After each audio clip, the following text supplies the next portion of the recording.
What's up? We are live, sort of.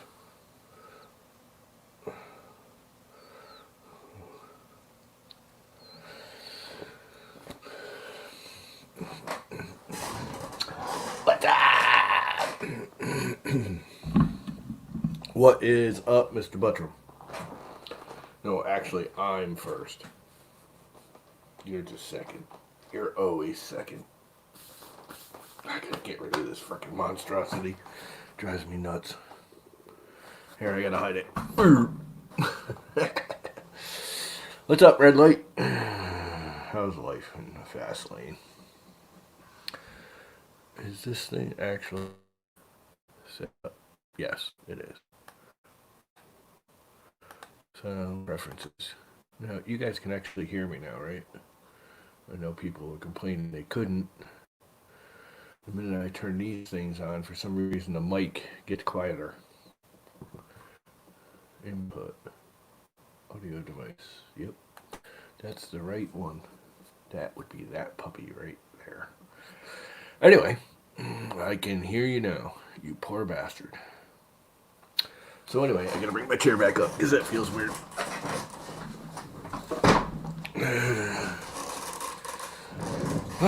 It's another sweatpants Wednesday. So, I printed a whole bunch of those goofy little ear saver thingies for my neighborly nurse. Lives out back. My mother sewed her some masks. I gave them to her yesterday, and she's like, awesome! She bought a headband, and she sewed 2 buttons on the back of a headband and clip it on. Which is actually pretty brilliant. It's probably more comfortable than those things are, but she said a lot of people are. She's gonna bring them into the place and let everyone use them. I printed a bunch. I think I'm gonna print some more today on the Pumpkin King, because that has too big of a nozzle and they come out kind of sloppy, and I have a feeling they'll actually catch their hair / kind of get itchy. That .8 nozzle is just that little bit too big. It doesn't give it a clean finish, as well as the smaller nozzle sizes.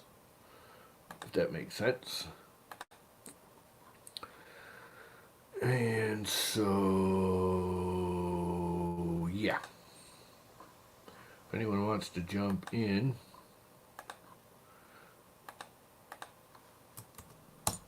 there it is. You know what? I'm going to put on Discord too. I probably won't be here very long, because whatever. Yeah, I thought about that, but then I got to do it twice.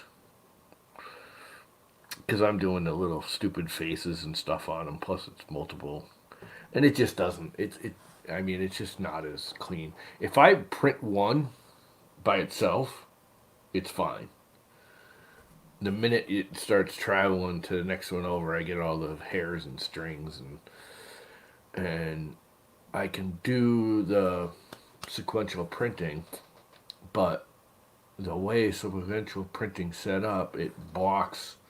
I should be able to put one right after the other. The thing is when you set up sequential printing in the slicers, it wants to know the size of your whole head and all this stuff, and it's very generic, and it doesn't really compensate for that. It's a really small model, so you can only print like 4 at a time on the whole bill plate, because it thinks it's going to hit the next one, even though it won't. You can literally print one right after another side by side, but whatever. And I was being all fancy doing the color changes, which I think I'll continue to do. But I actually want to take that filament out.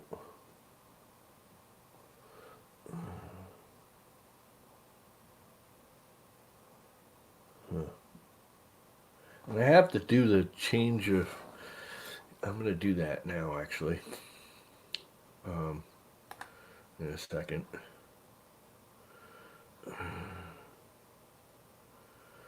Where was I? Shenanigans.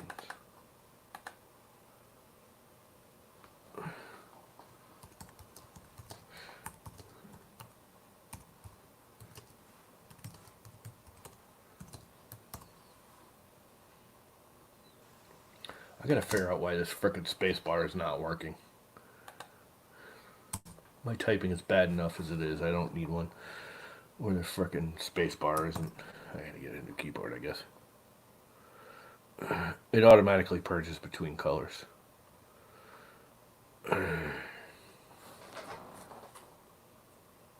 It is a huge waste of time, but I don't care. Like I got anything else to do. I wasn't doing it. I only did like a couple of dozen that way. That's why I did it.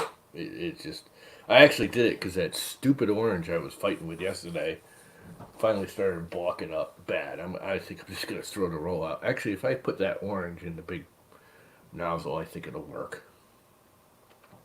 It was under extruding like mad. I just slapped another roll of generic crap in there, and one run around and it was printing fine. What's up, Chris? So it's definitely that roll of filament. There's just something it just doesn't. None of my printers like to print with it. It just never printed well. It's a beautiful orange. It's almost as bright orange as the mystery orange from Printed Solid, and it's old. I think I bought that. Oh my god, when did I buy that? Let's find out. Cause I'm pretty sure I got that off of Amazon. So I bought that in.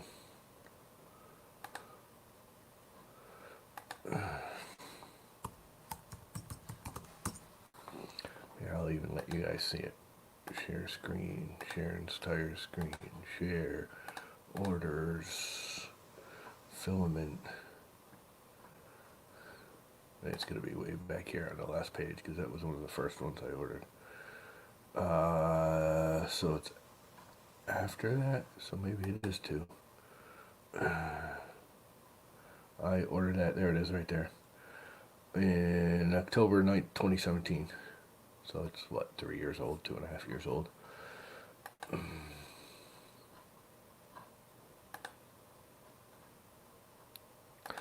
Screw that snow crap, keep that away. Don't even mention it. No snow, no snow, no snow. We're supposed to actually get cold tomorrow. It's raining right now. I was actually going to go out and work in the yard. That's why I decided to come in here and stream, because it's like not really raining. It's kind of just a misty, yucky blah outside. It is turning green. I'm very happy about that. Green makes me happy. I like green. All the mosses and grasses and stuff are starting to grow. The trees are all budding up pretty heavily, so they should be popping leaves in the next week or so, if not earlier. I have a feeling by this weekend it's going to be, there'll be leaf poppage. You can keep that snow crap, buddy. That's why I want to move south. I hate snow. I don't even mind the cold. The cold really doesn't. I don't like it, but it doesn't really bother me all that much. I don't like my feet cold. It's the only thing that cold really bothers me is my feet. My feet are warm. I'm fine in the cold. Anyway, I have to do one little modification. Now, these aren't really my original design, even though they are. And let's go back to sharing the screen after Fusion fires up. I'm going to make a slight modification.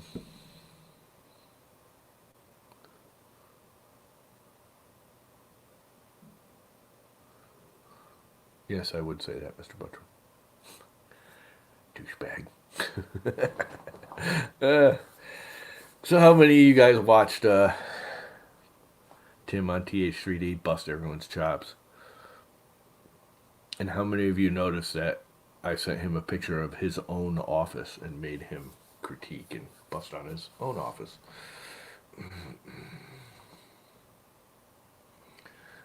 And he didn't really bust on the llama core. I figured he'd go nuts on that thing. There's all kinds of stuff in the background of that picture he could have picked on. I think he was just trying to be nice, like he thought I was sensitive or something. uh, I was hoping he'd rank on it. There's stuff there that I could rank on. I keep going, whatever, it works.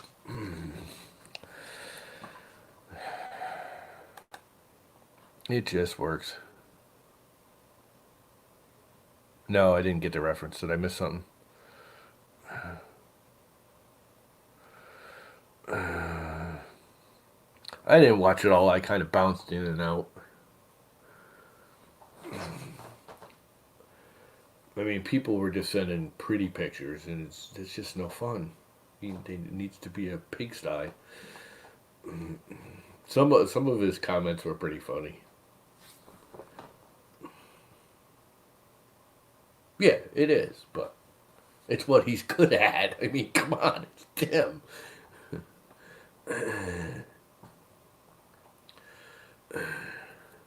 What's up, Gaming Station? Somebody's actually watching on Twitch. I'm gonna slowly start converting the live streams over to Twitch because I'm gonna start doing actual videos and put them on YouTube and live stream on Twitch. Because the more I'm playing with it, the more Twitch is actually a slightly better live stream. It's cleaner and faster, and I don't like the interface as well on Twitch. The actual end user, you guys watching it isn't as good, but it's actually not terrible once you get used to it. It's all the same. It's just more. It's a little more busy. What's up, Mike and Red Light and Mr. Buttram and Michael Castle and everybody else, and Gaming Station is now on Twitch, and whoever else is here that I haven't talked to. Share screen. Share entire screen. Share. Let's go over here. Let's scroll way the hell down here in all my mess of crap and open this ear saver. Because there's one thing I didn't do. I need to add another line here because it doesn't really look like a mask because there's only one band. So, turn on the sketches. Go back to about here, I think it is. I think what I'll do is I'll make, let's see, which one is the one that's the mirror? I think it's this one. Of course, my computer's freaking out because it's running slow because it's trying to stream at the same time. I don't have anything locked on that. Why won't it move? Hide the bodies. Move up. Maybe that's which side did I? It must be that one. There's no thingy there. Okay, let's just start from scratch. Not that hard to do.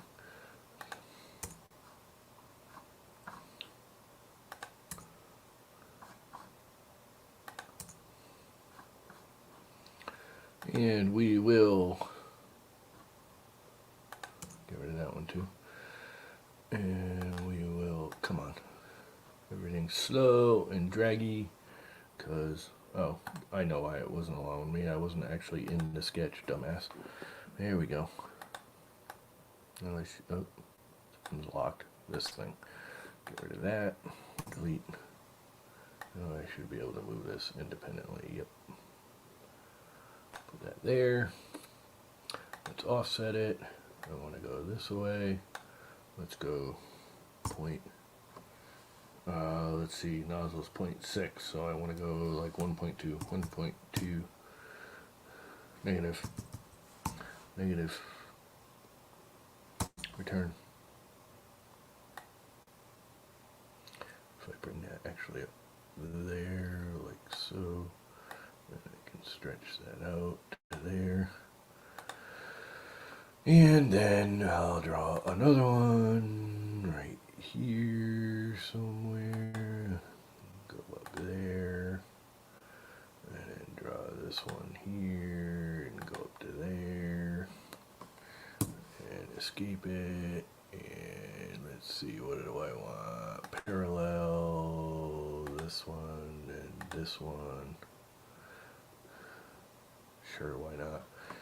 Gonna work. And dimension it.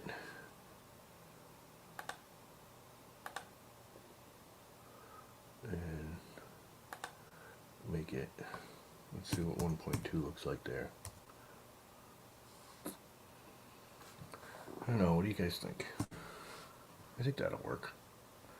And take this, and this, and this, and this, and we'll mirror it over here. Select the mirror line right here. And why didn't that line up? Oh, that thing moved. Okay. So this has to go back onto the center. Come on. Why are you hopping around? Why is it over hopping? I know, because I'm streaming at the same time and the mouse can't handle it. There we go. Finish sketch. Now it's going to screw up when I do this, I'm sure. Like it always does. But we can edit that. Get rid of the bodies, because I need this, and this, and this, and this, and this. I don't know why I drew that in our box. Yeah, actually I do, but I don't like it as well. Okay. And then I can go all the way to the end. Turn the bodies on. Turn the sketches off. And that looks more like a mask, doesn't it? Save.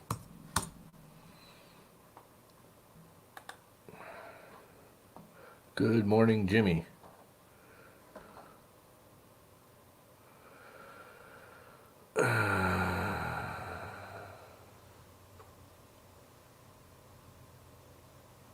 Oh, he's good at it, Mr. Butcher.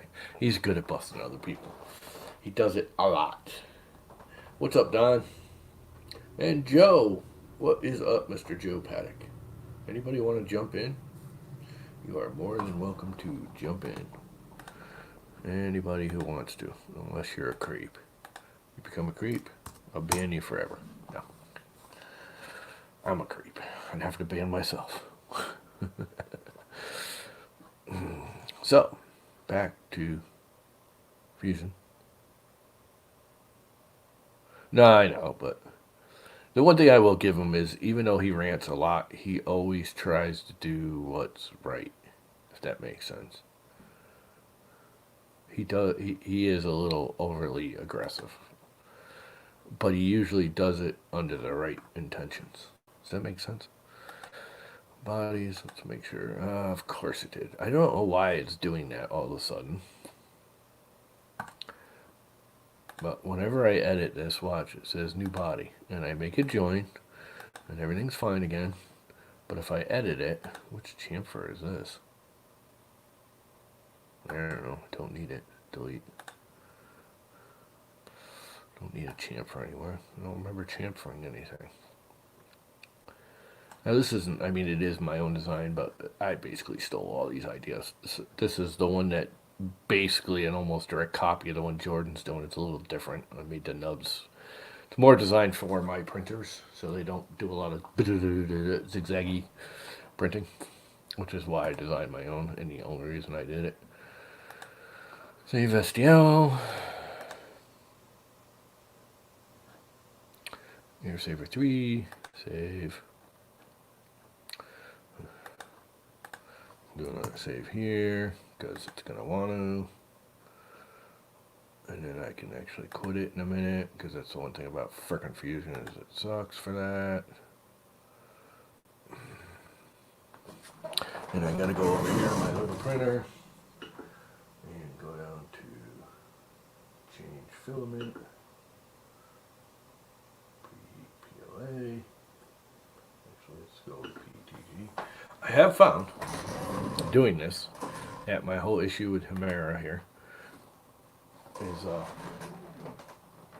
one thing I gotta rewrite that script in the firmware.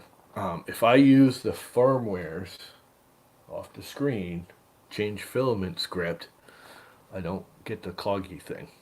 whatever it's doing, because I do the same damn thing. It basically heats up, extrudes 5 or 10 millimeters, and then retracts 50, which I do manually through whatever control software I'm using. In this case, it would be Repetier, but it seems to work every time with the firmware. I haven't had a jam yet. So, on both units, I do it. There's a script for the Duet too. It's basically the same thing. Yeah, I think so. I think it's the feed rates are different than what I'm using. You're absolutely right, Mr. Buttram. I have a feeling that's just what it is. Because it feeds when it primes, and it's a quick change, which I can't do that fast pushing the buttons. I mean, when it heats up, it primes the nozzle and it like rips it out really fast, like instantaneously. It just turns around and yanks it out, which I think that's the key. Is it's not letting the upper end of the filament getting into the hot end really heat up enough, if that makes sense, because it's doing it so fast. Service call. She better be hot. Doing a booty call. Havoc's doing a booty call. Havoc's doing a booty call. Yeah, I know. I just haven't. Come on, I'm lazy. I'm not a firmware software guy. I know all the G code commands, and yet tomorrow I'll forget them all. I'm old. It's my excuse, and I'm sticking to it. Damn it.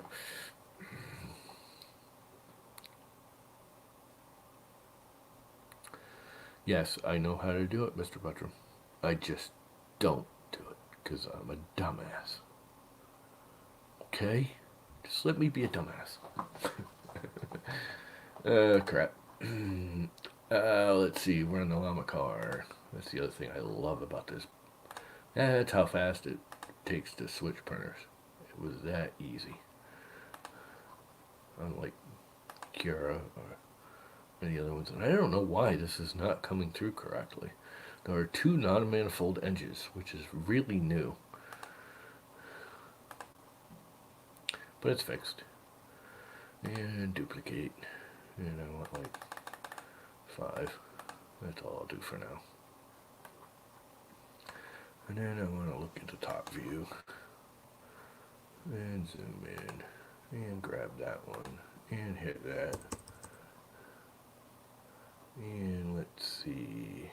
I want to, in the Y, go to, I don't know. Let's go to, it's a 34, let's go to 32. Let's go to 31. That works. I believe there's a way. Yeah, there we go. I can just hit the arrow key.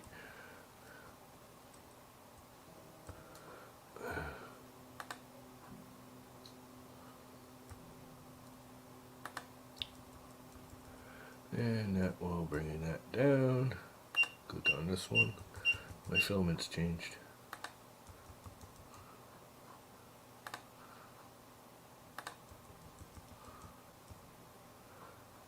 Start slicing.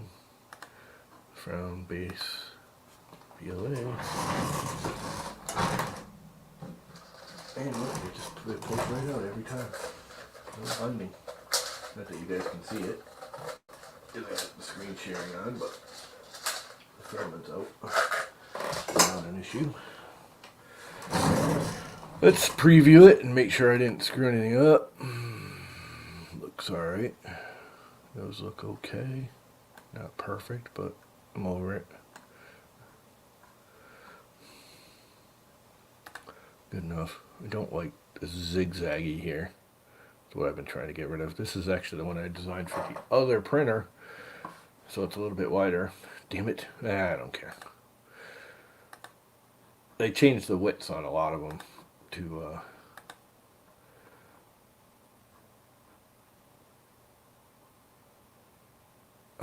I changed the widths on them, so you shouldn't have to do the zigzaggy. I have 3 models, one for the 0.4, one for the 0.6, and one for the 0.8. So the the width of all those little tabbies and stuff are supposed to not zigzaggy, but I'm not going to play with it anymore. We can turn screen sharing off. Go over to the printer. What color should I use? What do I got in the junk colors?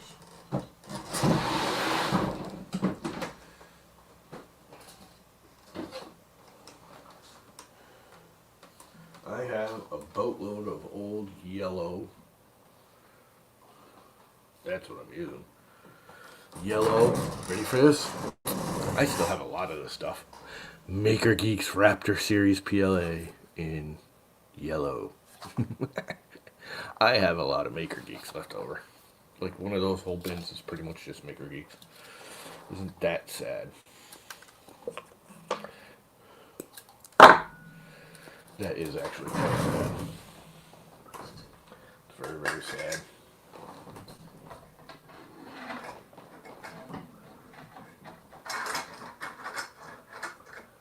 This works a lot better normally. And insert.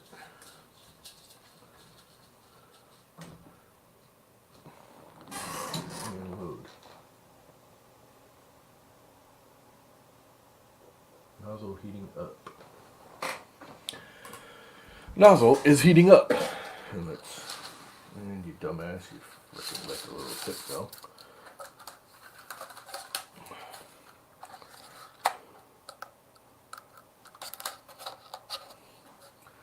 In the bin of nice filaments.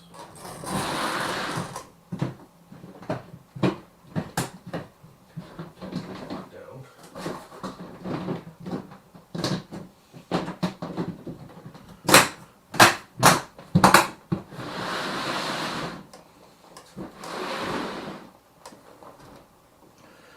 I wish TPU would stick to the PLA. I really, really do. Nozzle heating up. Gotta get to 240. Oh, that's one thing I didn't do. Well, I can do it right here. G-code. This is something I don't like. Share the screen so you can actually see what I'm going to bitch about here. A mild rant. Every slicer still slices, even though you tell there's only one nozzle, they still slice for two. Or, you know, set up for two. I never know which one's which. 225. So I never know which one to switch. I think it's the 109. 104 is the secondary, right? Or is 109 the secondary? Actually, 109 should be the secondary. I don't know. And actually, I want this up to 50. Because I'm using the Maker Geeks crap. So this is going to be 50. And save.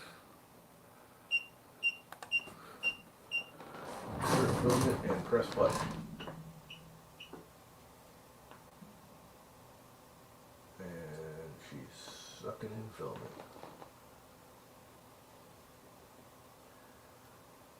And it's squirting out filament.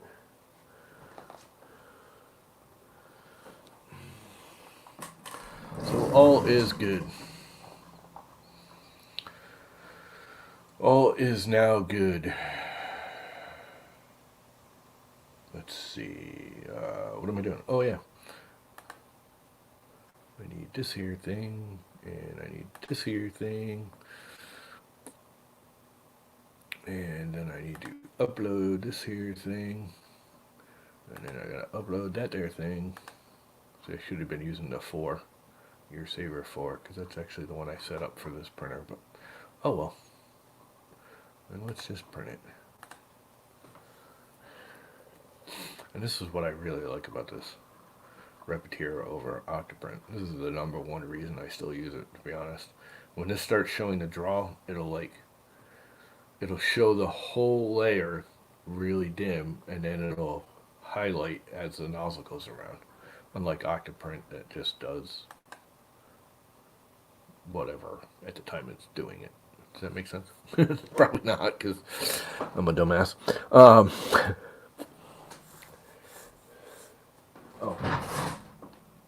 That's why it's not doing anything. Now it'll do something. Okay, why is it saying 205? I reset it to... Did I hit the wrong damn one? Which one is it trying to print? Did I not save it? Save. Quit.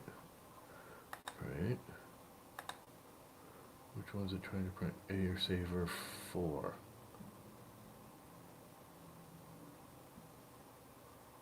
Pumpkin. Stop. Selected the wrong one.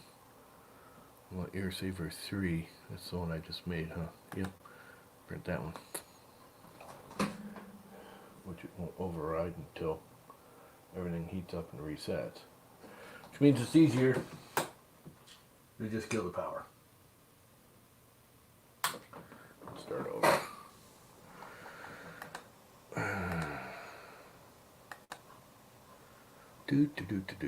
That was dumb.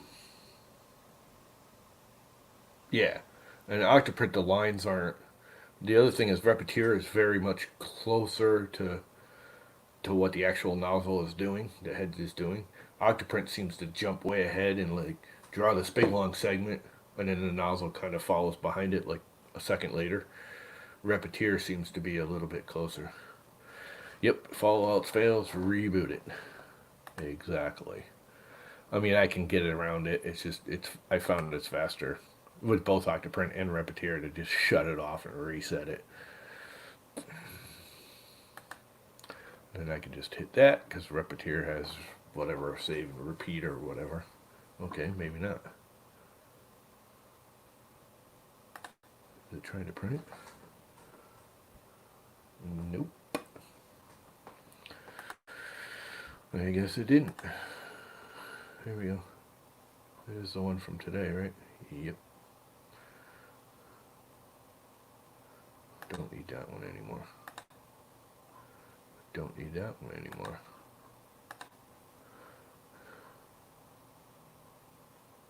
Everything heating up. 225, 50. Yep. Seems to be working edge. Working edge. What is up?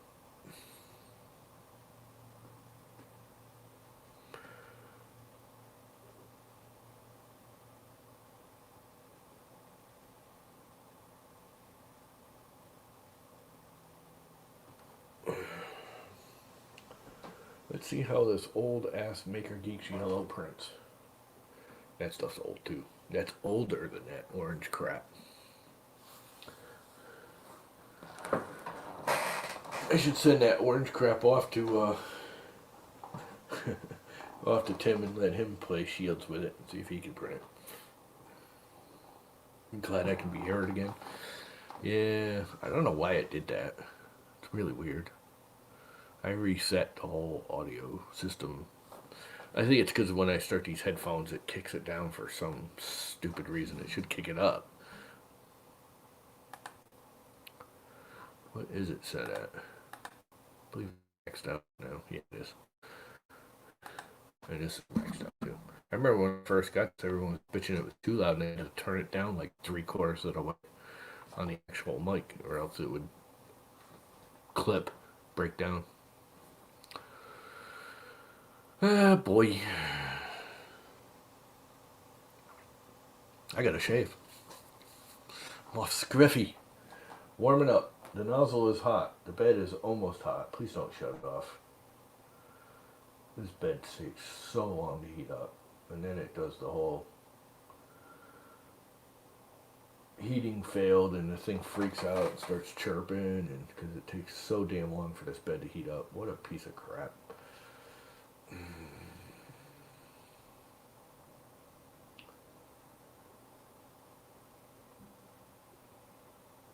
I don't get the electronics behind how one bed can heat up faster than the other. I mean, I can if you add more juice. But two equal everything 12-volt beds, okay? They're basically the same thing as a rear window defroster. Same general concept. The frickin' metal plate, or in some cases it's the PCB board, with a very, very thin strip of copper running from one end to the other. And then you add juice.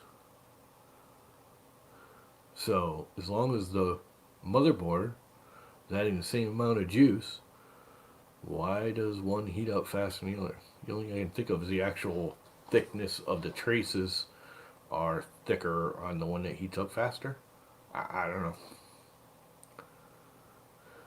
Yeah, but even with the same number of traces, they pretty much, if you look at them all, I've looked at a couple, like this one heats up pretty damn fast, and they're both 12 volt. I mean, it's not super fast, but it's twice as fast as that thing. I can get up to 70 before that thing hits 40. And they're both the same power supplies. I mean, they're literally exactly the same power supply now. The traces are similar. Everything's pretty much the same. And yet that thing takes forever to heat up. And I mean forever.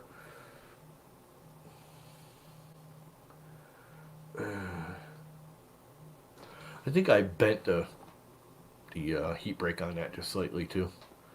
I have a feeling, watching the print, I have a feeling the nozzle's like, I mean, I'm exaggerating it, but the nozzle's like at an angle going across, because there's certain directions you get waves, and in the other direction you don't.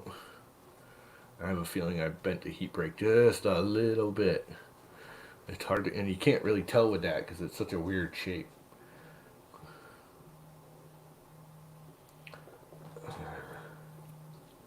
We don't need no stinking auto bed leveling.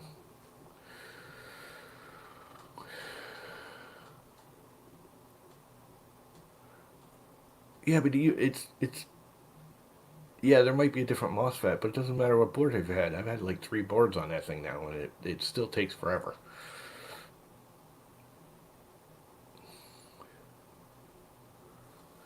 What's up, 3D Maker Kid? I mean, it could be the board, but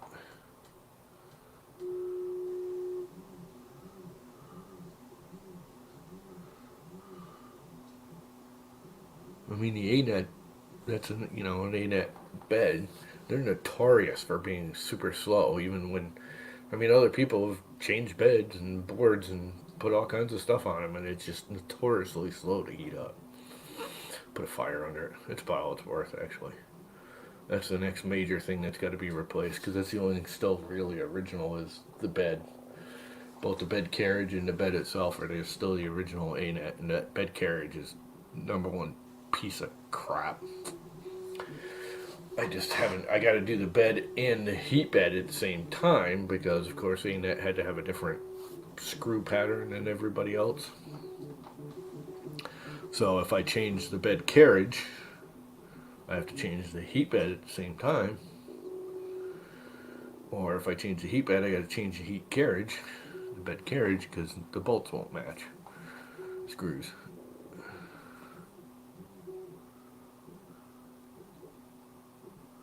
Yeah, 24 volt. When I went to 24 volt with this little guy, it like 2 minutes that thing's up to 70 degrees. The minute I kick it on. Plus, I think I put a 400 watt power supply on it because actually that, yeah, no this has that's original power supply from way back in 2012 or 2013 when I bought it. And it's actually a good power supply. The only problem I have with all my power supplies, as you can see, is I have to put an external fan on them because for some reason, I think it's the salt in the air from being on the shore. Fans just burn up here. They just don't last more than 6 months. Even my Means well, he was talking about that's a Means well on that, and it just burned it up. The fans start squealing and go to crap. They just suck around here. I don't care how good of a fan you get. They just burn up. Matter of fact, that one's actually starting to make noise. I can hear it. I'm going to have to replace it soon. Which is why I like the external fan, because meant well. Yeah. I don't know. This cheapo thing is actually a nice power supply. I've had absolutely zero issues with it. I don't know much about the electronics inside, but I had it apart. My brother, who's a freaking electrical engineer looked at it and said, "Oh wow, that's a pretty nice power supply. Where'd you get that one? How much it cost you?" It's like, "Oh, that's the original that came with this printer. It's actually a decent power supply." Matter of fact, I think it is a means well power supply because there's a lot of ID parts on it that match, and it's almost exactly the same internal as that one.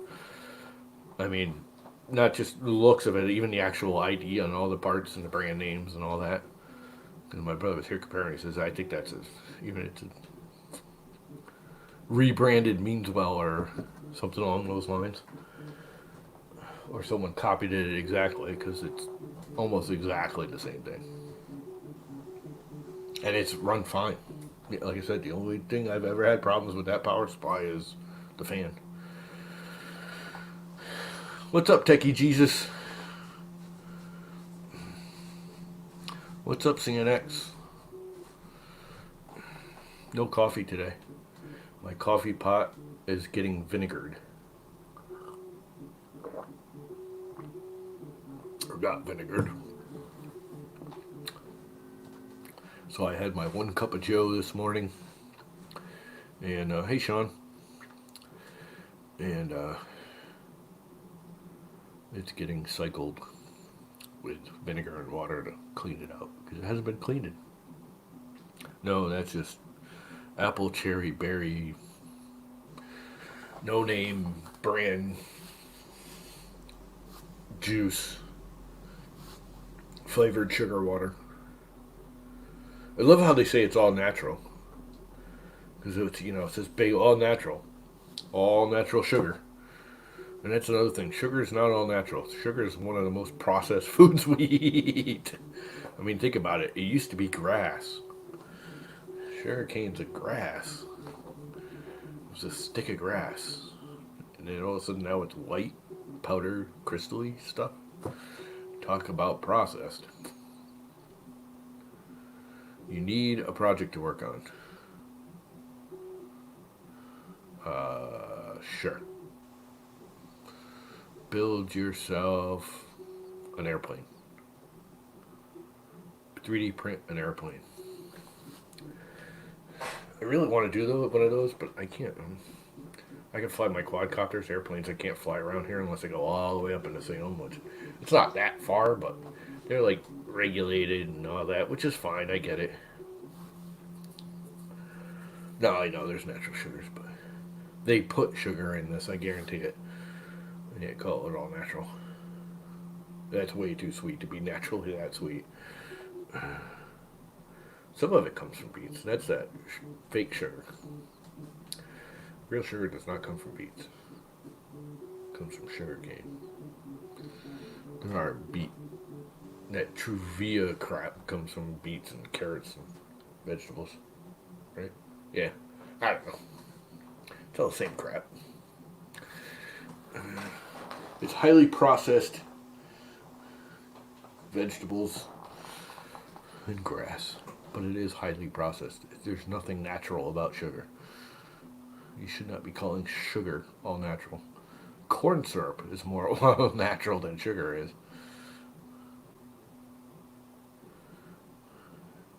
Bears beats Battlestar Galactica. Okay. No idea what that means, but yeah, make one of the Scara printers. There you go. Make a Scara printer. I actually wanted to do that, but the more I look into it, it's just like, why bother? But the best thing you can do is print donuts.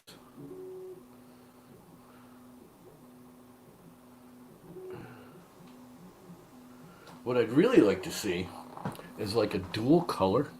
Check this out. This would be kind of neat. Like if I took this printer and I put a Scara arm on both sides, it's big enough to reach the whole build plate. So you can do dual color at the same time. You like program it so they can't collide.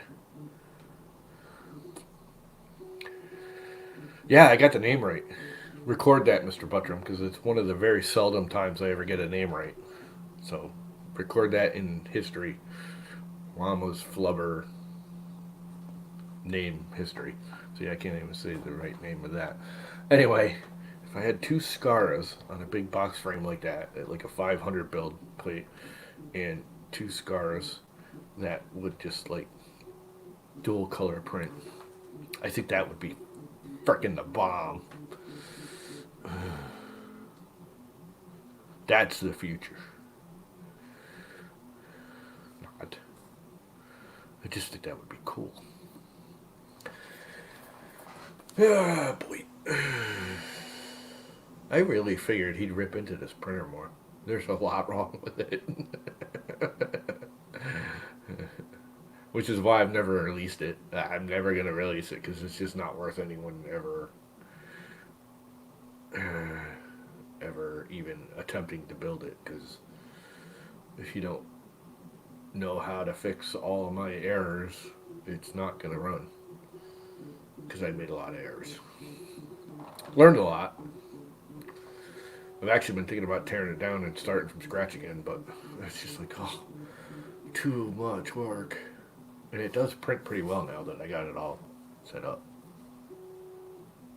And anyone that says you got to build it out of PETG is full of crap.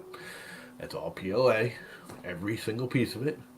It's actually stiffer and straighter, and the belts are pulled truer because they're PLA, because PLA is stiffer and stronger, stiffer-wise, than PETG. PETG, for those towers, let's see if I go this way, those towers in PETG flex too much. When you tension the belts, they bow. Same with this stuff. This is the PC Plus, which is awesome material, by the way. I really love it for like these wheels because I can tension them up. I don't have any adjustment on the wheels like eccentric nuts or anything, so you have to really print them square and straight and true. And if they're even slightly out, one wheel will touch and the other won't, or it'll set the whole thing askew. That's actually soft enough when I tension the whole frame and tension those in. Both wheels, even if one's a little bit tighter than the other, both wheels will tension in and tighten up. It's actually pretty nice for those. It has just enough flex to and it's a rubbery flex. So once you flex it, unlike, that's the one thing about PLA, if you tension it too much and then it pulls, PLA has creep. It'll slowly egg shape the hole of the bolt, where that won't. It'll flex and just stay there, and it's actually kind of springy and holds it together.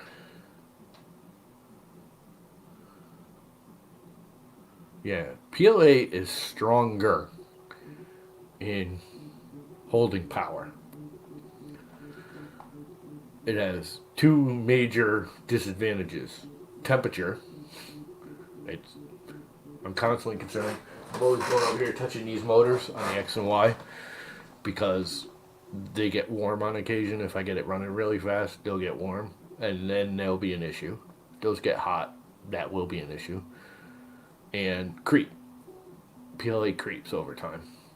Now, I've kind of bypassed that because those towers I found don't creep. I just replaced these after, I don't know, 2 years. I replaced them about 6 months ago, and I didn't need to. I thought it was going to creep, and I think it's because I have so many layers and so many different, even though they're all pulling in the same direction. Yes, PLA is brittle, correct, but it doesn't break until well after PETG or ABS or ASA or any of those start bending and flexing. And bending and flexing is just as bad, if not worse, in a system like this than breaking. I'd actually rather it get to a point where it'll break and let me know there's something wrong than just bend and flex and have all the belts misaligned.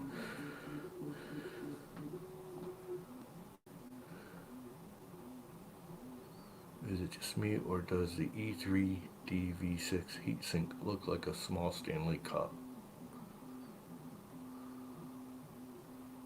I guess. Not really. No.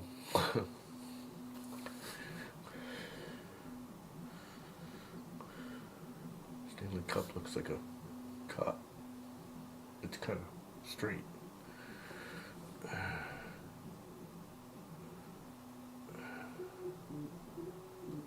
No, cup shaped. What have you been smoking there, Sean? You been out in the mushroom patches, seeing crap? No, no, it really doesn't. Okay, let's do this for fun because we got nothing else to do. Share entire screen, sure. Let's go over here. Stanley Cup.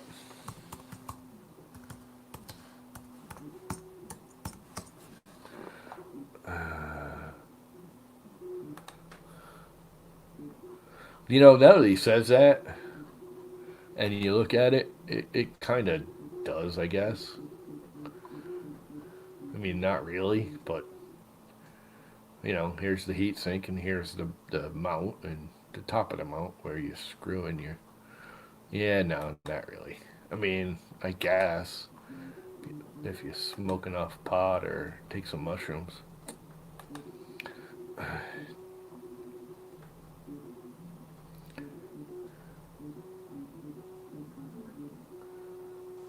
Yeah, I guess the core of it does sort of.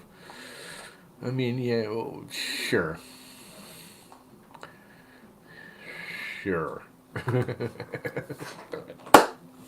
Yep, sure does. Looks like a Stanley Cup.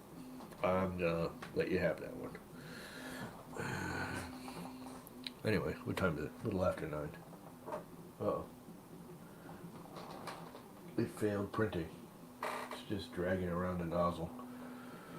Great. It printed too beautifully, and then it just stopped. I wonder if it's all jammed up. Because that's very old filament. Move up, up, up, up, up. I got the temperature high enough. It's printed absolutely beautifully. So why didn't it continue? And there's no ball of crap.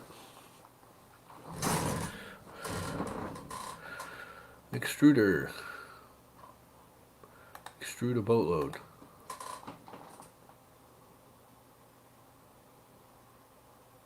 I'm not extruding anything. I don't even hear it grinding.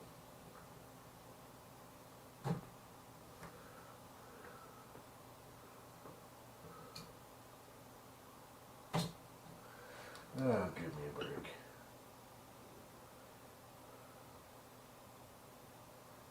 Let's do the change filament. I knew it was going to do that. I don't know why it wants to move the bed out forward to change the filament. I'd rather the bed go back. My frickin' way. Huh. I pulled it right out, so it wasn't caught in there.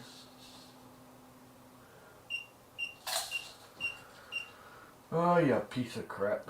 I have a feeling it's that crappy old Maker Geeks filament. What else do I got?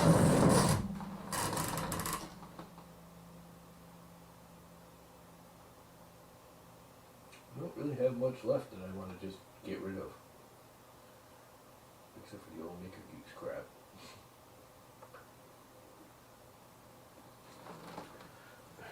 What is it just stopped? That's weird. Usually when it just stops, it jams all up and that's that. Because this is an all-metal hot end, and the Maker Geeks Raptor filament does not like all-metal hot end. It's going to cool down before it'll release.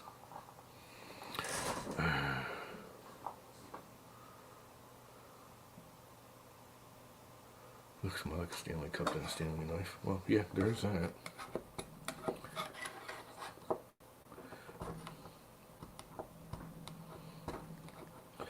One thing I found is no matter what, Jesus, that's really stuck. It's all cooled off.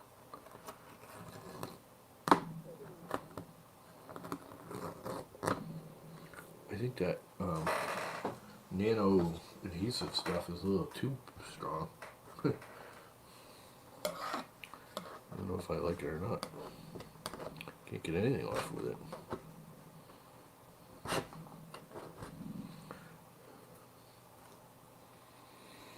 Alrighty then.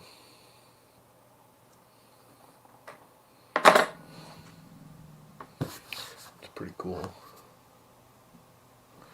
Uh-oh. I do see an issue. I don't see an issue there.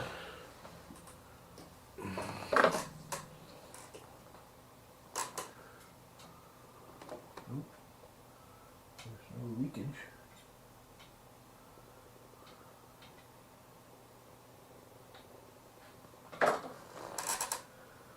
Hmm. I know the .8 nozzle will fish this stuff through. It might choke on it a little bit, but one thing good about having that big ass nozzle is pretty much all my crap filaments still going.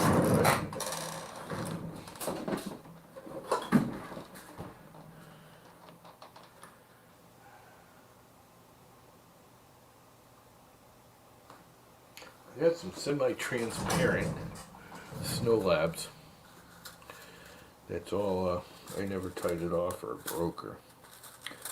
So I gotta watch it, because I'm sure it's overlapped itself somewhere. Where the hell's the end? It'll be around here somewhere. There it is. Is there an overlap anywhere? I don't see one. Maybe I got lucky. Well, I'm gonna be right here watching it. So if it does start binding, that's cut square. It does start binding. I'm here to catch it.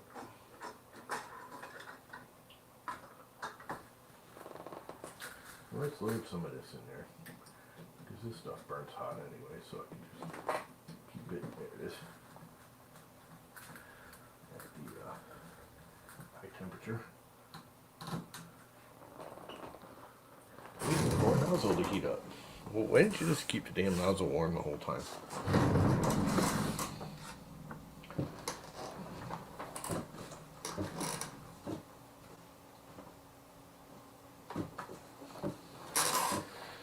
You know, I mean, yeah, but here's the thing. That is like, so the nano adhesive works great on the textured PEI. Why are you wasting your money on the textured PEI then? I mean, don't get me wrong. I don't have one because I can't. It's always out of my price range. But I like the finish. I mean, if you want that bottom finish and it's something that's going to show the bottom and you want that finish, that's all well and good. But it's usually pretty expensive. From what I've seen, it's far from long lasting. I've seen hundreds and hundreds of people when they peel it off, the textured PEI comes off. Now, using the nano stuff on there might help that from happening, but if you're gonna do that, you might as well use blue fucking tape.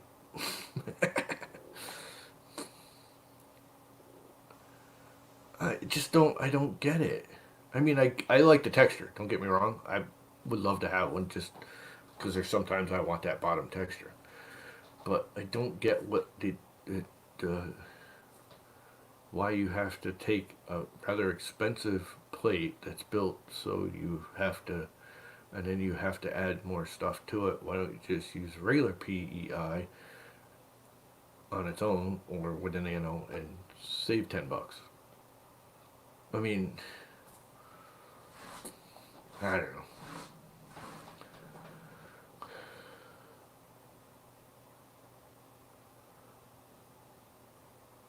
Yeah, well, I could see the nano stuff like saving the textured PEI because PETG sticks to PEI too well, right?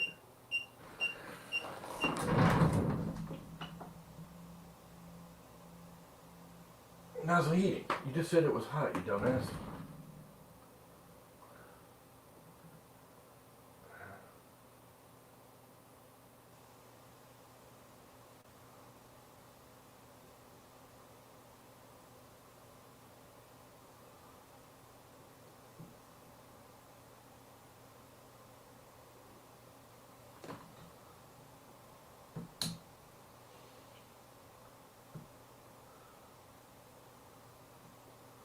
Okay, it's not taking any filament.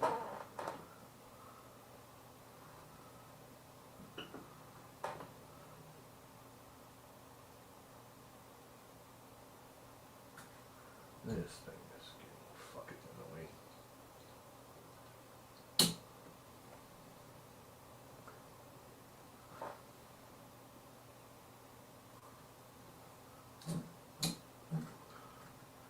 Which means there's something jammed up in the gears again.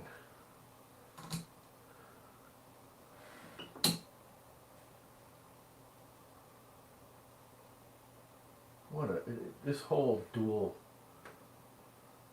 BS is beginning to annoy me. And I had the same problem with the Bondtech too. It's the dual drives. They're just too sensitive to crap getting jammed in them.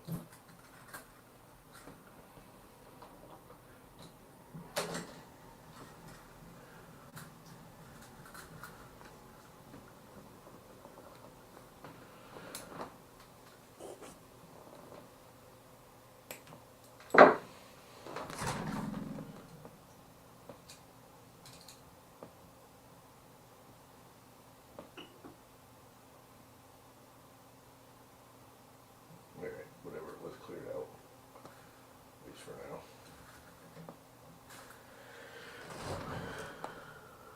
And we got filament squirting. No, I'm sorry. Everyone loves those dual gears, and they're nice when they work. They're more trouble than they're worth. I'm sorry, Data Star. They are nice though when they work.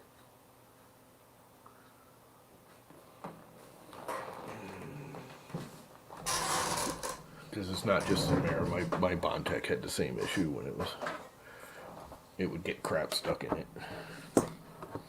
And then it wouldn't work, and you'd have to tear it apart, clean the two gears off. Wow, that's really on there. That's weird, because usually everything's been peeling right off. I mean, that is frickin' on there.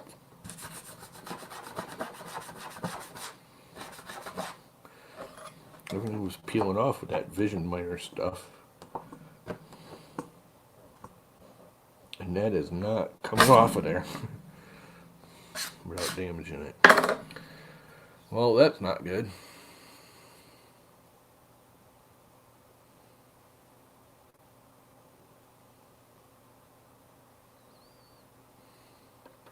Well, I just ordered a 508 by 508.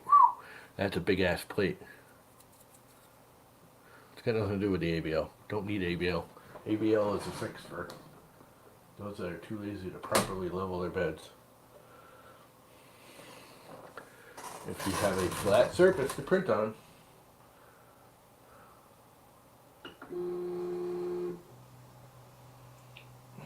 I don't want you to resume printing. There's no printing.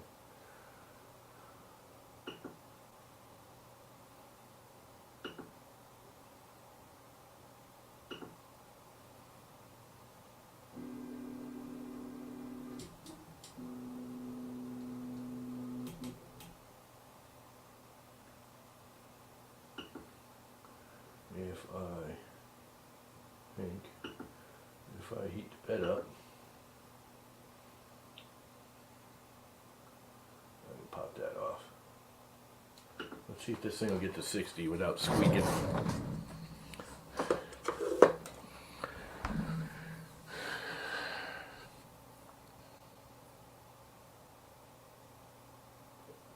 OBS will work with StreamYard. A lot of people use OBS with StreamYard.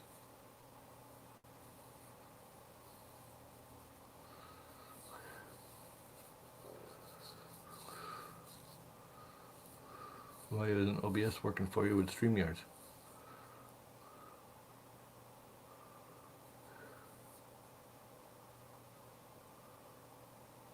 That's got nothing to do with it.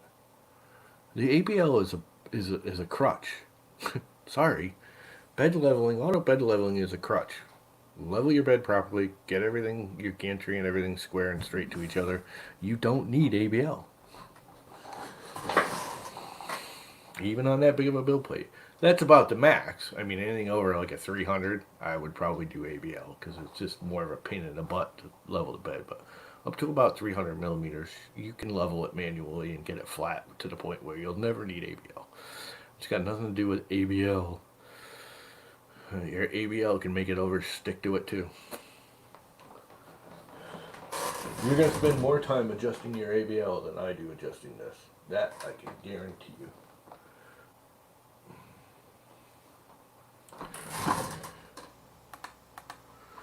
Kill motors.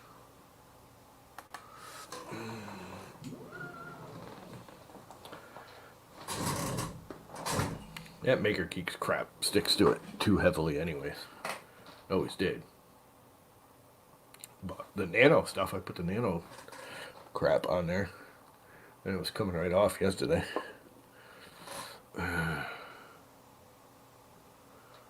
A, B, C, 1, 2, 3. It's almost up to 60 degrees already. That was quick. It's 57. This thing never heats, although it's probably pretty warm already.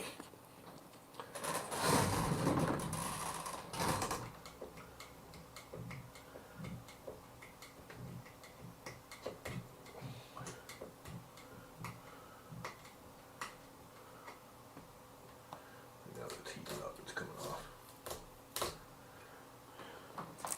This Maker Geeks Raptor always stuck to the TH3D Easy Bed a little too well. And this is how I always got it off. You just heat it back up again and it pops off. But since I've been using that nano crap for the last couple of days, everything's been peeling right off. I wonder if I just need to put more nano crap on there. Well, I guess everyone says you only need to do it like, what, once a month? Or something.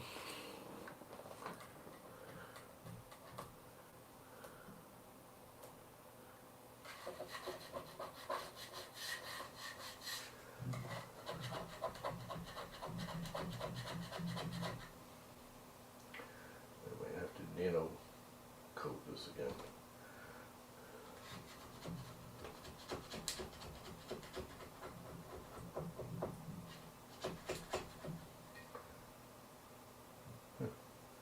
Bit's a little loose. I might have to tighten up the wheel somewhere. Not that bad. I'm not gonna worry about it.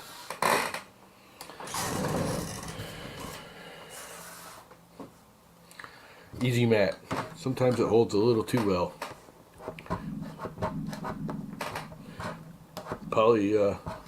Or Protopasta sticks to it a little too well. Any of the true HTPLAs seem to stick to it a little too well.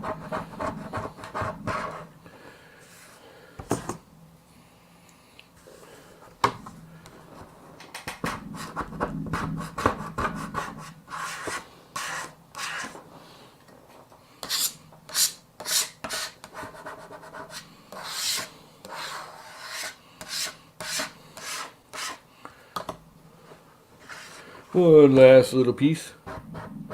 Should almost just leave it on there. The next print will probably grab onto it and pull it off.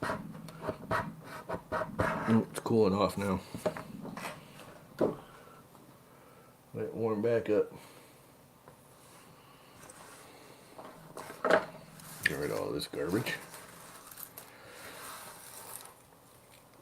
ABL, ABL, ABL. Take your ABL and stuff it up your ass.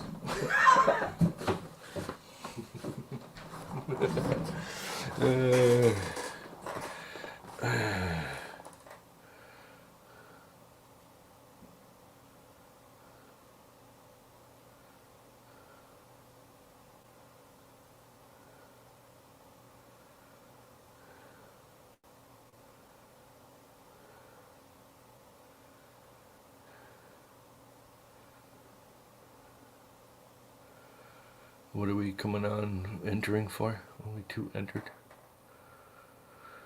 What are we entering?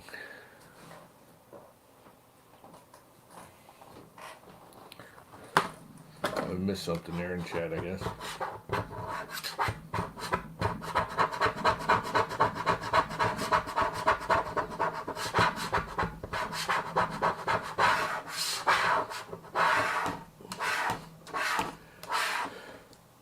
You know, I'm going to guess this putty knife is as old as, if not older than, a lot of people sitting here watching.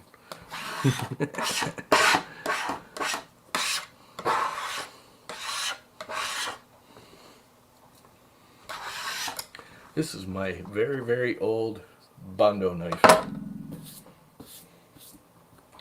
I used the Bondo with, all that scraping on there, I probably would use a better one.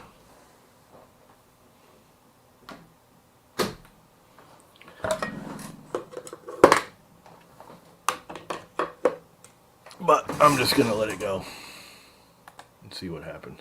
Actually, I have a feeling I bent it. And that's got nothing to do with the ABL. That's got to do with this bed being a piece of junk. That you push on it a little too hard and the carriage will bend.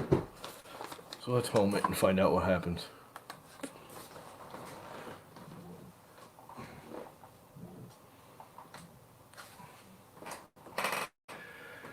Just cause being safe.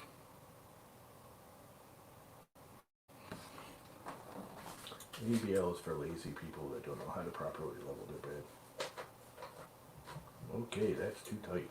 Oh, the nozzle's not hot, that's why. There's gunkies in there, I bet. Let's bring it up. Oh, it's extruding. I didn't want to extrude. That was stupid.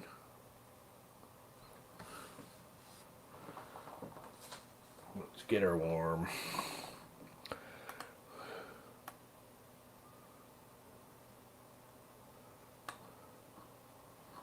Heat her up, baby.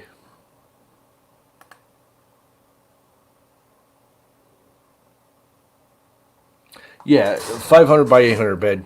Yes, ABL. I would say, like, these are not easy. 300. It's a little tricky getting it level. Anything over 300. You could do it with a 300. Anything over that, I agree. You probably would have to go to ABL because you're just never going to be able to properly set the whole. I mean, you could. It's just going to take you frickin' forever. But a 300 bed is not that hard. And these little, like the enders and the people that put ABL on an ender, it's come on. You really don't need to. The Prusa, it's not big enough. You can level that manually, flatten the plate manually, square the frame up properly, and you will never need ABL. Now, the only thing that's different with the Prusas, and you might actually need the ABL because the Prusa doesn't use an aluminum plate, I guess. I don't have one.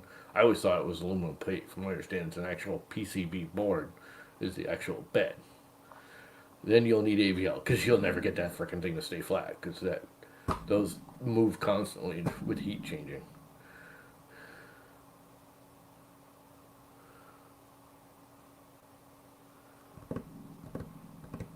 Like a metal feeler gauge.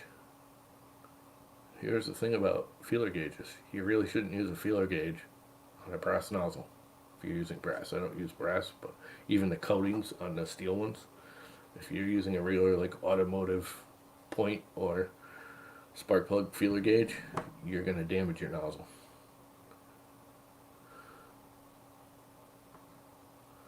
Yes, learn the difference between leveling and a flatbed surface.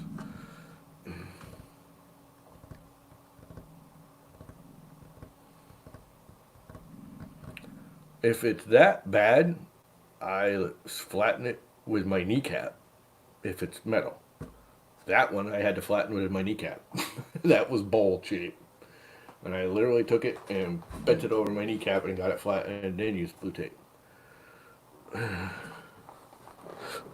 Yes, that was that bad.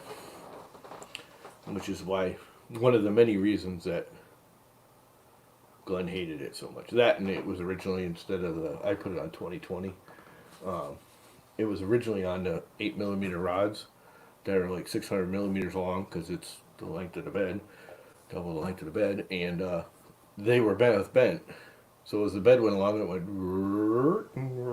and it was wondering why you couldn't get it level. And even with ABL, they'll never get that to level.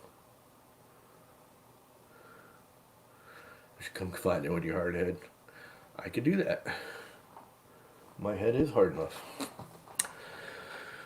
You don't need whatever ABL. I mean, if you're gonna do, bus and cutesies all day long. It's fine, but I don't know. I don't get everyone's need for ABL all the time. It's a crutch. Okay, that's about the right height. That's a little high, actually.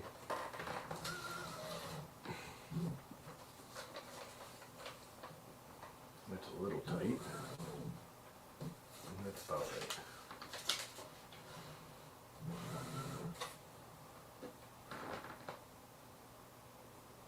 Which way am I going? That's about right. That's about right. It's a little tight.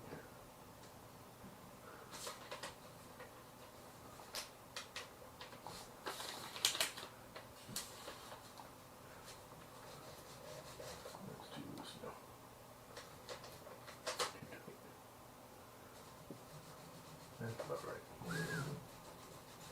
About right. A little tight.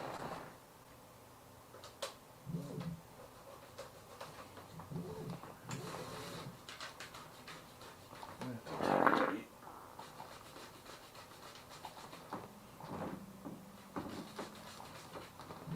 I can live with that. Bring her up and hit print. See what happens. Oh, you know what? Why didn't it go up? Did I hit extrude instead of... I probably did.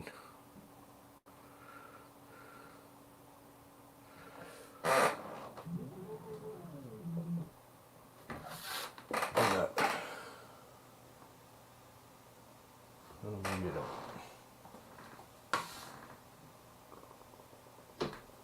Thinking I had a second to pour some more of that Vision Miner stuff on here and try it again, but maybe not. Okay, you're over hot. Why aren't you printing?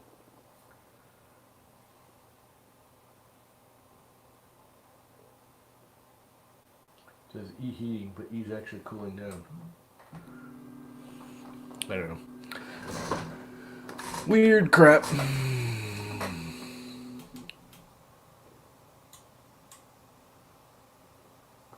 No, I learned new tricks. I just learned how to do them right. No, seriously though, think about it. What does ABL do? It compensates for a bad bed. How about we make the bed good and not compensate for the error? Why don't we actually fix the problem instead of compensating for the problem? That makes more sense to me.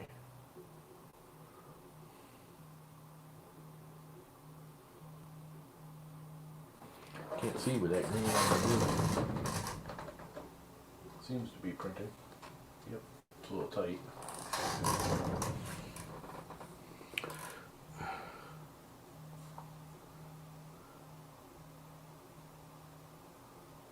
I don't do that every time. I only do that when I got to screw with something. And that's got nothing to do with the ABL. I'd have to run the ABL every time too. That's got to do with that bed carriage being, it's steel, it's sheet metal. So anytime you screw with it even slightly, it bends. That's one case, yeah, the ABL might help you. The problem is ABL is taking a skewed bed and printing on it.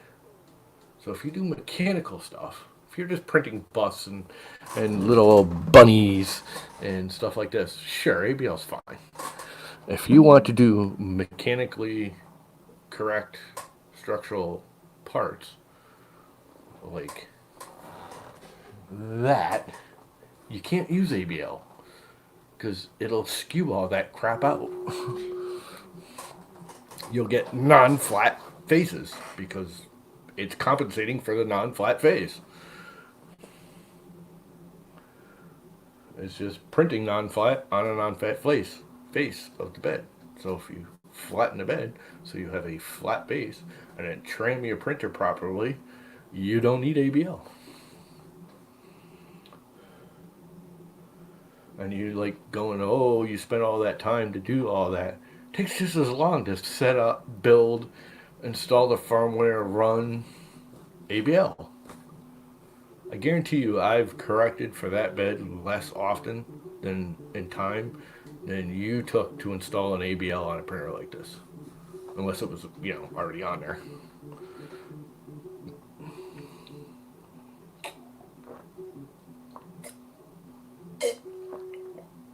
Yep.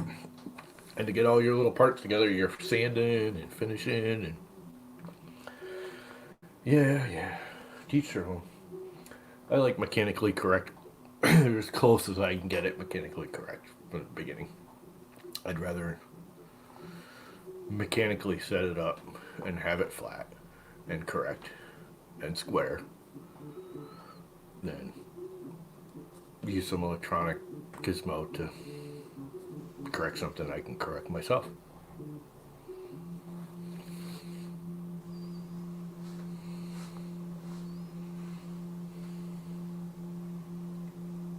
I mean, to be honest, that printer, I still consider putting ABL on because of that crappy bed carriage. Because the bed carriage is sheet metal, it's steel. So if I can push it on this corner with my finger and push hard, and normally you would think, oh, the spring's gonna bend and then it springs back. No, that actual carriage will drop down and the whole thing will stay there because it's cheap, like 1 millimeter or millimeter and a half thick sheet metal. It's not aluminum, and it bends. Yes, but I do flatten it. My beds are actually, well, as flat as I could possibly get it mechanically. I use a big ass straight edge, and I flatten my bed before I ever put a thing together or run a print on it.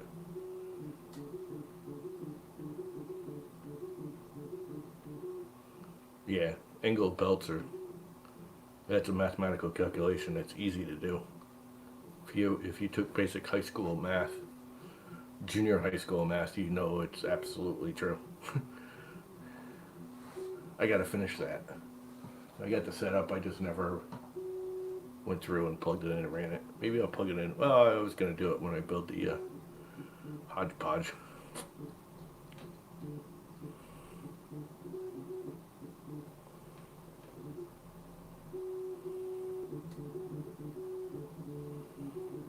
Yeah, going to a 4 lead screw helps, but even still, if the bed surface, the aluminum plate when it heats up will expand or contract and flex a little bit, which you have to flatten it at running temperature. And you can flatten it. And people are like, oh, I use blue tape. I put it underneath. I have the magnet on here. I did it under the magnet. So when I put the magnet on it, the magnet is flat.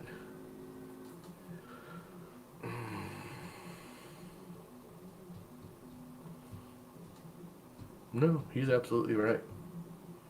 The floor screws is awesome if you have pretty much the Duet's the only one that can do it. I wonder, will the SKRs do it? You can't do the 4 lead screw. Is there a breakout board that you can put on a regular, like an SKR or Gel? I don't know. I think the Duet's the only one you can do the 4 or 3 level thing with the breakout board, right? No, I'm just telling you mechanically what's necessary. It's just not that hard to actually flatten a bed. I don't know why everyone thinks you have to have ABL. It's really not that hard.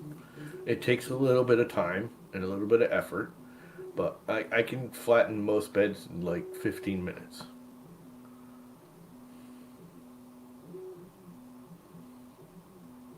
Yeah, the magnetic sheet on this bed is on top of blue tape. I heat up the aluminum, mount it. You have to mount it too because the springs will actually warp the bed. You heat up the bed, you run the straight edge over it, and you hold it there and you go through in different areas. You find your high and low spots, and anywhere there's a low spot, you put a little bit of blue tape. Usually it's only one layer. You just need one little piece of blue tape here and there. Put the magnet over it, The magnet will get rid of any valleys the blue tape makes. Then you put this on top of it. The whole thing's flat. Once you get it flat, then all you gotta do is make sure the printer or frame is square and straight and true, which it should be ABL or not. You don't need the ABL then. See, it's printing fine now. Yes, the magnet is on the blue tape. There is the aluminum heat bed. One layer, and it's not even a full layer, it's just patches of blue tape wherever the low spots are. And actually, that bed, like I said earlier, that bed was bowed. It was actually bowed up, I think. I don't remember. But it was bad. Like, a half an inch. And I literally put it on my knee, went, ear, and flattened out the sheet a little bit. And then found my low spots, put some blue tape on the low spots, slapped a magnet over it, boom, flat. No, there's nothing level about a printer. You don't level a printer anyways. You tram a printer.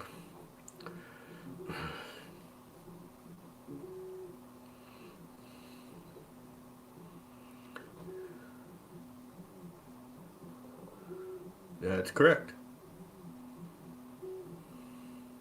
All of my printers are that way. That's the same way. Actually, that one I think I got the blue tape on top of the magnet because I did it afterwards.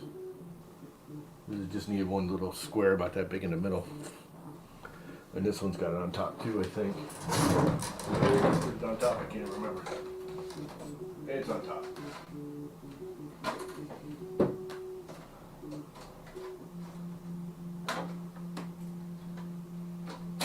It's actually better underneath.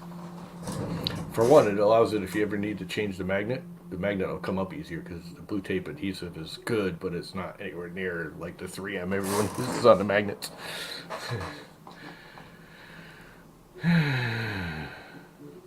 Anyway, you guys can make fun all you want. The reality is, it just works,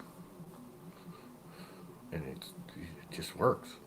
It just don't. It's less energy. It's less effort. It just. What did I thankfully miss? You guys and y'all been deceived. Y'all been following the hype instead of the reality.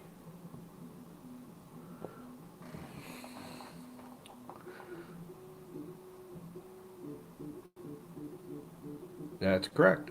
It is, and it works just fine.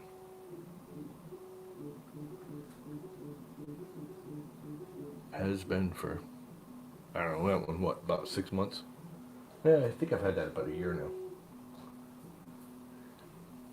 Has it been a year? When did I get that from Glenn? Yeah, maybe a year.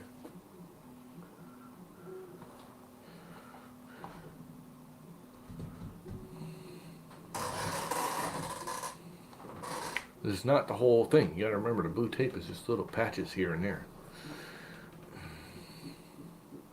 That's actually got the most on it because it's a stoved bed. So it's got a pretty good patch in the middle. But it's still only one layer thick. It's not like I'm building up, an inch of blue tape.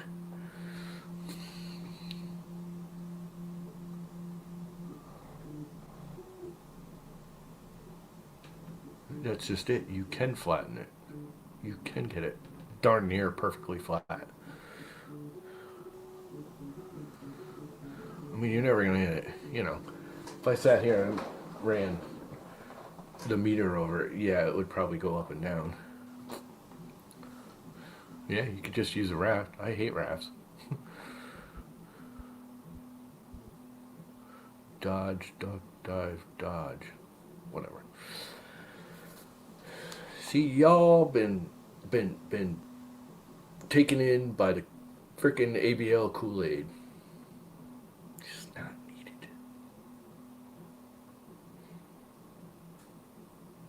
You can get rid of it. It's more weight. Not that they frickin' weigh anything, because they really don't weigh crap on your hot end.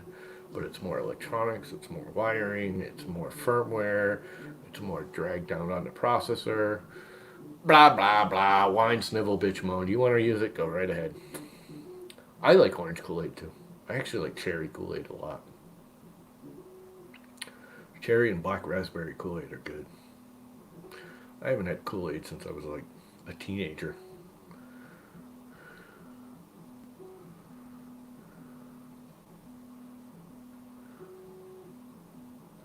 What's there to wrap around?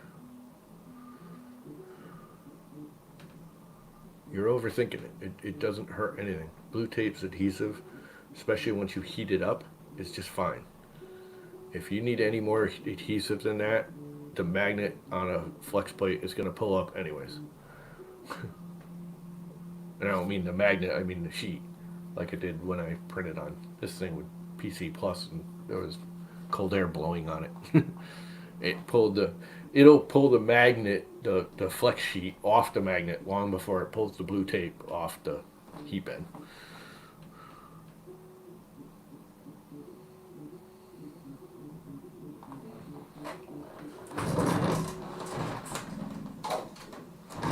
This will warp long and pull off the magnet long before the magnet gets pulled off the blue tape.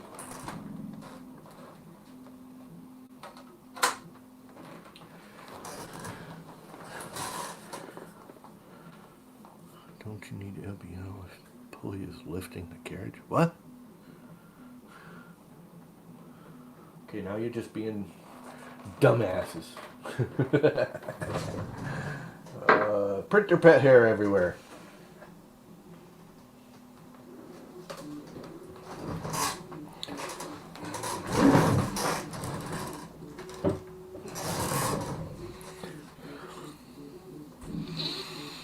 Oh yeah, you guys are all just whatever. Wait. Stay using your overhyped ABL. Go ahead.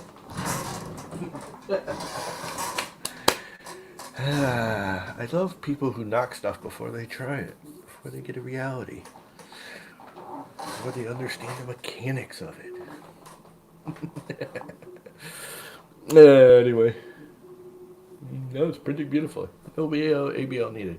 Yes, I had a nightmare with it, but that had nothing really to do with ABL or not. I would have had to run the ABL again, which would have taken just as much time as me leveling the bed.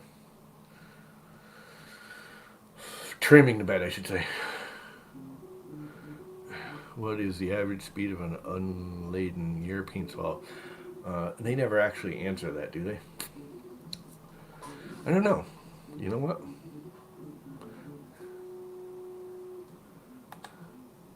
Can I, it won't let me actually copy and paste that.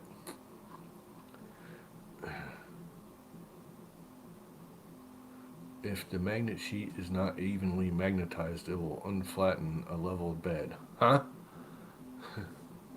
No. I mean, magnetic sheet won't come unevenly magnetized because it's a magnetic sheet. If it gets weaker over here, it'll compensate over here because it's a magnetic sheet and it's magnetic across the whole sheet. You magnetize something, magnetize.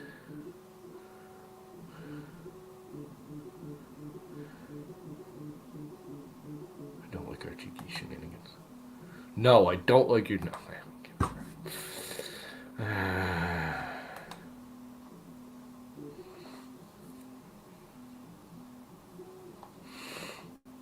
It's my trigger.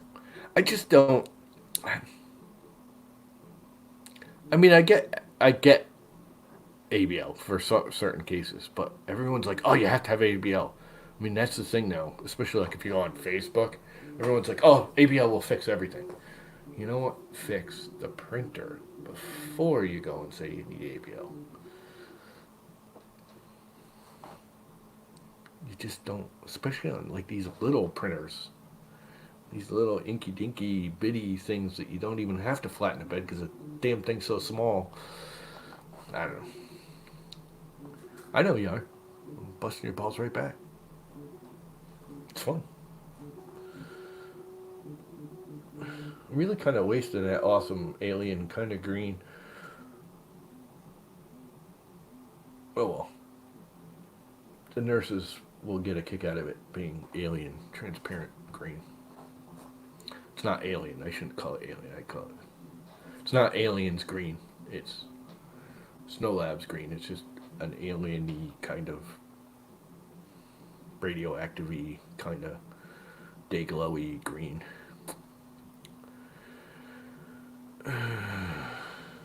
ABL compensates for a lot. It doesn't actually fix it. There's a difference. I know you don't want to flatten your bed because you're too damn lazy. And what you don't realize is you spent more time installing the ABL than if you just flattened the bed. Wah.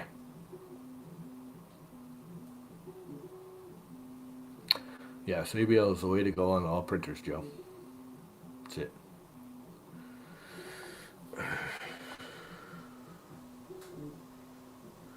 Actually,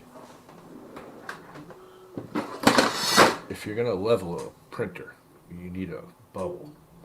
And you gotta get it right in the middle. Then, once you have the printer level, then run your ABL. Then you can actually say, I leveled my printer.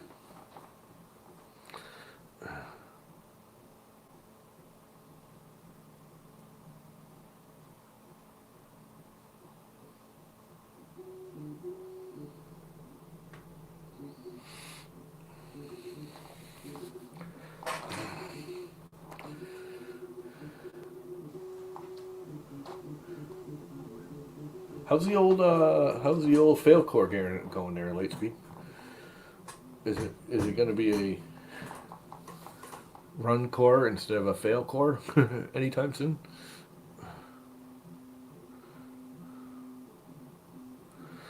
He squares the tram on his level bed. There you go.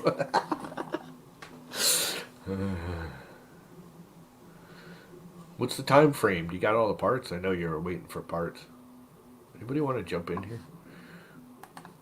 It'll be much more fun if I actually had someone else to talk to, even if they are just busting my chops about ABL. No, that just went to YouTube and not to. Oh, it did go to Twitch too. There it goes. It just took it a second. Yeah, I know you're doing it to the Nova. Hop on here. I want to see a picture of that. Is the Nova mounted? I really do like the looks of that Nova. I have no clue if it'll work or whatever. I just think that polished chrome hot end with the red heat sink and everything. It's like one of those.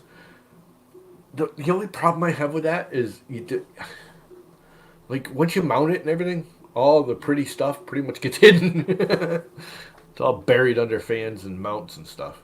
It's like you almost want a like glass clear fan ducts and everything going over the heat sink so you can see that thing.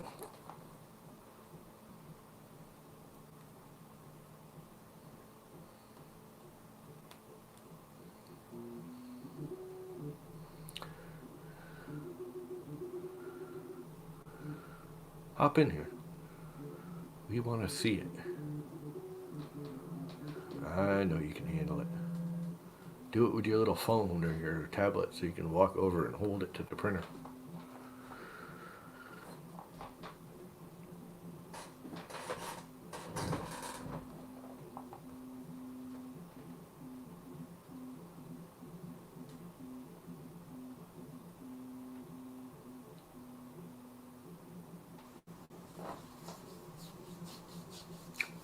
I do like the look of that Nova Hot End. I think that thing is the bomb.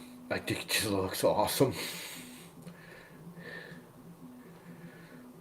I don't know why. There's just something about it. It just looks freaking cool. I think it's a little pricey, but then so is any of the, you know, higher end good hot ends. It's all about the engineering and the time spent figuring it all out. But it is very pretty. And that's more important. That's why Apple made it so big, because they don't care about the engineering anymore. It's just all about being pretty. It used to be about both.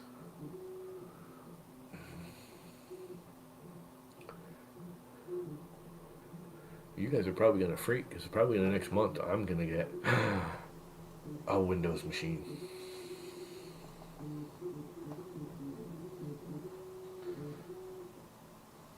Yet I might just do it. I think my brother's got a halfway decent one he's getting rid of. And I believe is a quad core. I think he said it was a quad core i7, one of the more recent, like 2015. I know i7 has like 3 or 4 iterations. One of the more recent iterations. I think it's a 2017 quad core i7 2.7 or 2.8 or something like that. I don't know. With a halfway decent motherboard, a good graphics card, which is what I really want.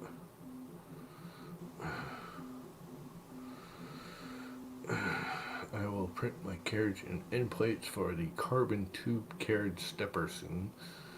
And when I do, I will stream with you. But I am waiting on parts now. What is a carbon tube carriage stepper? Is that like a gun or something?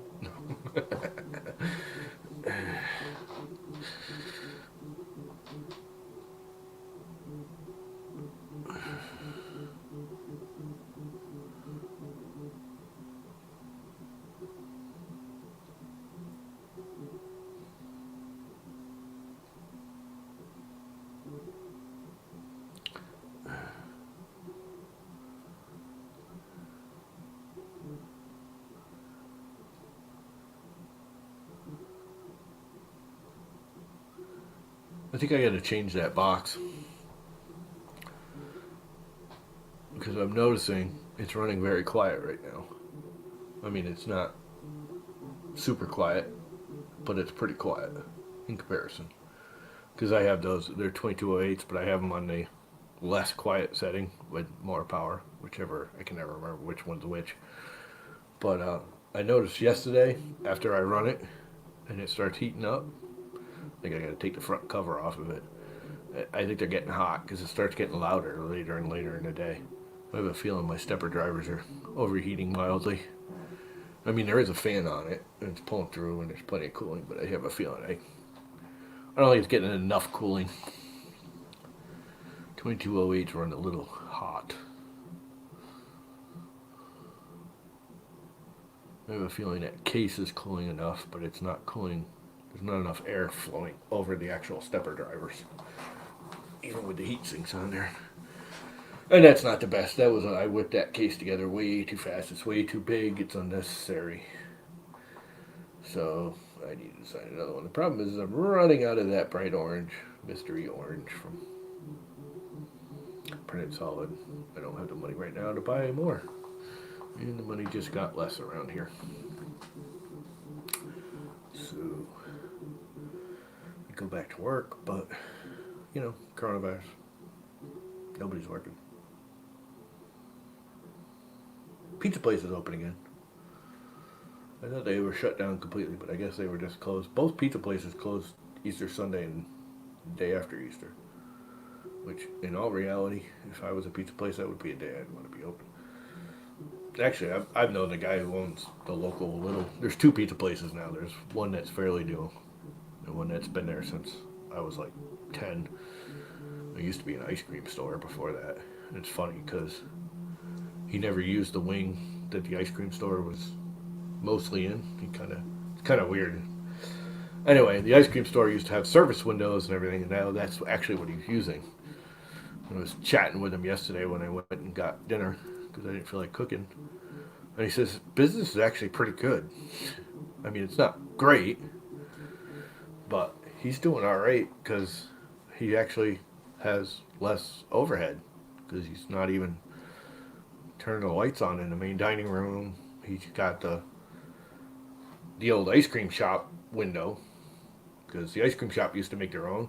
So what is actually his restaurant now used to be a big, massive ice cream production room. They used to have all kinds of equipment in there. And then they had a little itty bitty like service window and storage, the main ice cream store. But the big build part of the building was making ice cream. Well, he flipped it, and the little service thing became a like a party room. You could rent it and have small parties in there and birthdays, and which a lot of people do around here. Where it's a beach town, they have it there because he has some crap in there that makes it all nice. But he's flipped it around and doesn't even kick on the dining room lights or anything anymore. The kitchen's open, but he used the little service window, which is cool. Good for him. Glad it's working for him. He's been there 30, 40 years because he was like 18 when he bought that. Him and his wife, they just got married and they bought that place and took off. And they're a couple of years older than I am, so I was 16, I think, when they bought that. So they were just 18 or 19. I don't even think they were 20 years old when they bought that. So that would be like 78, 79. They've been there that long. It's good. I mean, they've been around forever. It's decent pizza. It's great. They're better grinders. Subs. For those not knowing what. We call them grinders. I don't know why. It's kind of ass backwards if you ask me, because we have the sub base, and yet we call subs that looks like a submarine a grinder. What's up, Matt Johnson? Printing away more little saver thingies. What color should I put on top of the clear transparent green? ABL has no. ABL's useless. No. It has its purpose. I mean, if I had a bigger, 300 millimeters is about to. Anyways, I'm not going to get into it anymore. I'm sure you guys are tired of hearing it. Jump in there, Viking.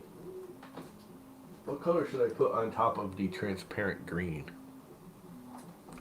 It's very kind of alien-y transparent green.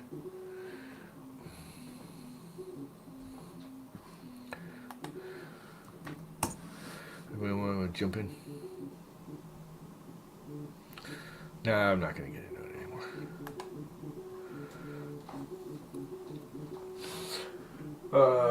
What color? What color should I put on top of the alien kind of... I shouldn't call it alien green because it's not Josh's green. It's just a similar color. It's Snow Labs transparent green. What would be a good color to go on top of it? Yeah, take that out of there.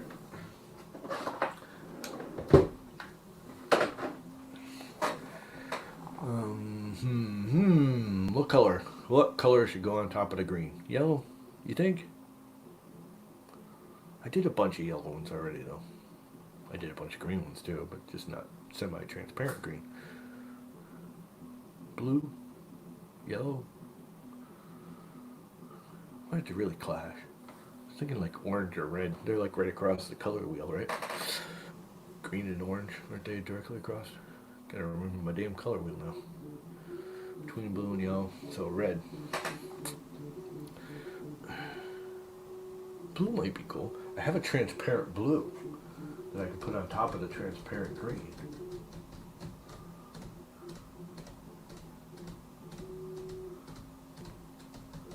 Or I could put the transparent purple.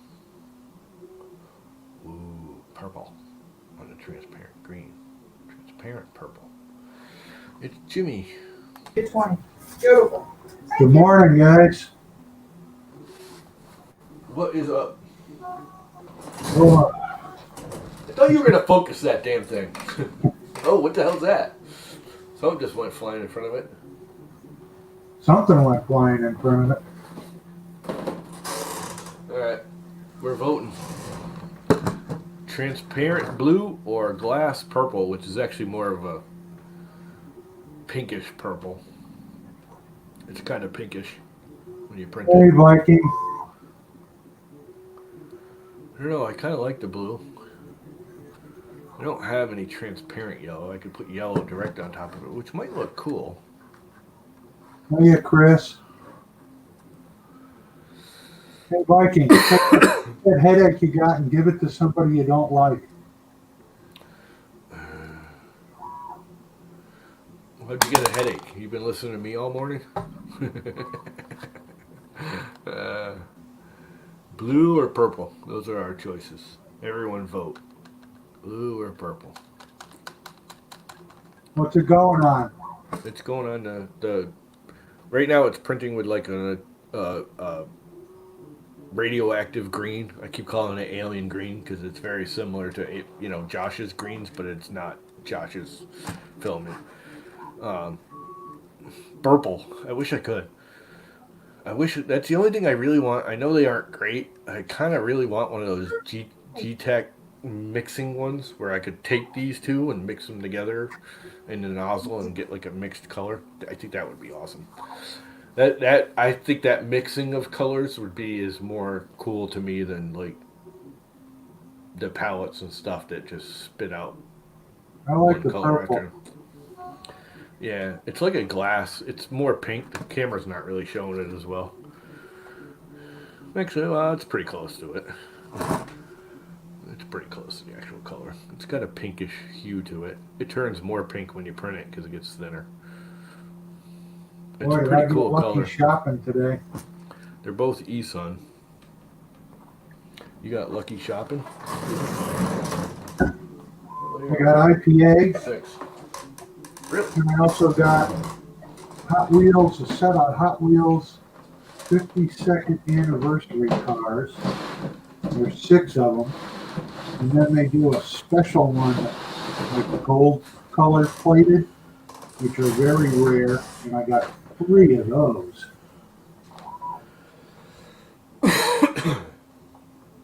Really? So you're all into Hot Wheels? How old are you? Yeah, I got a pile of them. I bet the palette mixes if you don't use a purge block. Yeah, I guess that would make sense, I guess. Yeah, you're probably right there, Buttram. MrButtriam.com. I do like the G-Tech mixing. It's the only thing I really liked about that. I guess a lot of people were really... It's one of those that works really, really well for like a month and then it jams up and you never get it unjammed. I haven't actually looked at one in any. I just think the mixing is cool. You got better weather in Connecticut today? No. No? Although the sun's actually starting to come out. It was pouring rain this morning. It's supposed to be sunny right around, end of day. It's supposed to clear up. But it's going to be cold. It's only 45 degrees out. And they're saying that's about as warm as it's going to get. And it's breezy. Sorry to hear that. Yeah, I'm over it. Everything's turning green finally, so that's good. All the grass and the moss. My yard's mostly moss. It's not grass, it's moss, which is good. Everyone's like, why do you want Chilly moss? here this morning too. It's only 85. Only 85. Screw you. That's too hot. That's... Florida's nice to visit for a week, but it's just too freaking hot. You get used to it.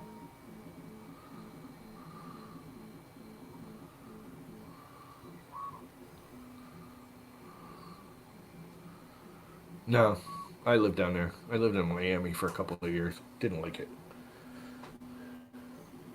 I like hot and humid. It's not even hot, it's hot and humid. Which Miami wasn't actually the worst because there was always, even though it was humid, there was always a breeze. Always. Sea breeze. Yep. There was just always a flow of air. So it wasn't as bad. But man, you get in your car after going shopping and you get like 2nd-degree burns on your ass. Oh, that's why I got remote start in my truck.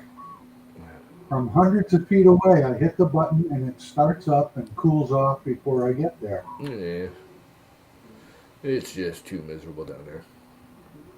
Honestly, if I was going to go for heat, I'd probably go for Arizona and just max it out. Just go all out. If I'm going to go to a hot zone. I mean, Florida's fun. I liked it, but... Yeah. Like I said earlier, the cold really doesn't bother me.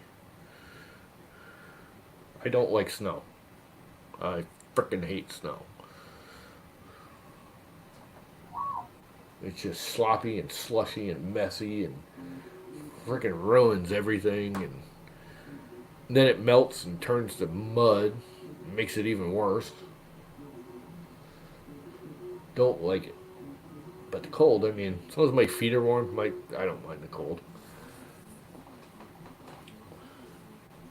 My feet get cold, then I start whining. We are on layer 5, so I have 2 more layers before I have to switch color. You want to get the best warm boots for winter up there? Get Yeah, some Sorels yeah, with the felt liners. yeah. I found the problem with those that my feet still get cold because they actually keep my feet too warm, and then I sweat, and then it Ah, gets cold.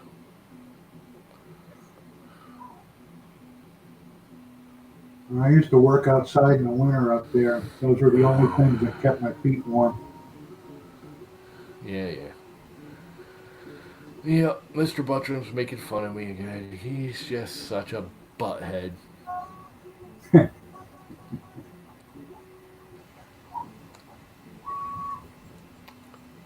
I almost feel bad for Mr. Buttram because high school must have sucked for him with that name. Because I know I would have busted his ass on a regular basis. And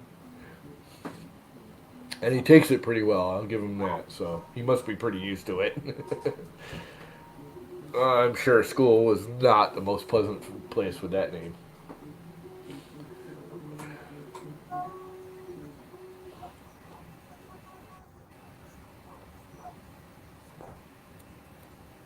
Yeah, kids can be brutal. Butt ram. Yeah, I mean, that's just a given. It's just like with my last name. The only reason why I have a llama because my last name is Lammarine. So all my brothers were lammy pie, lamb chops, lamb cutlet.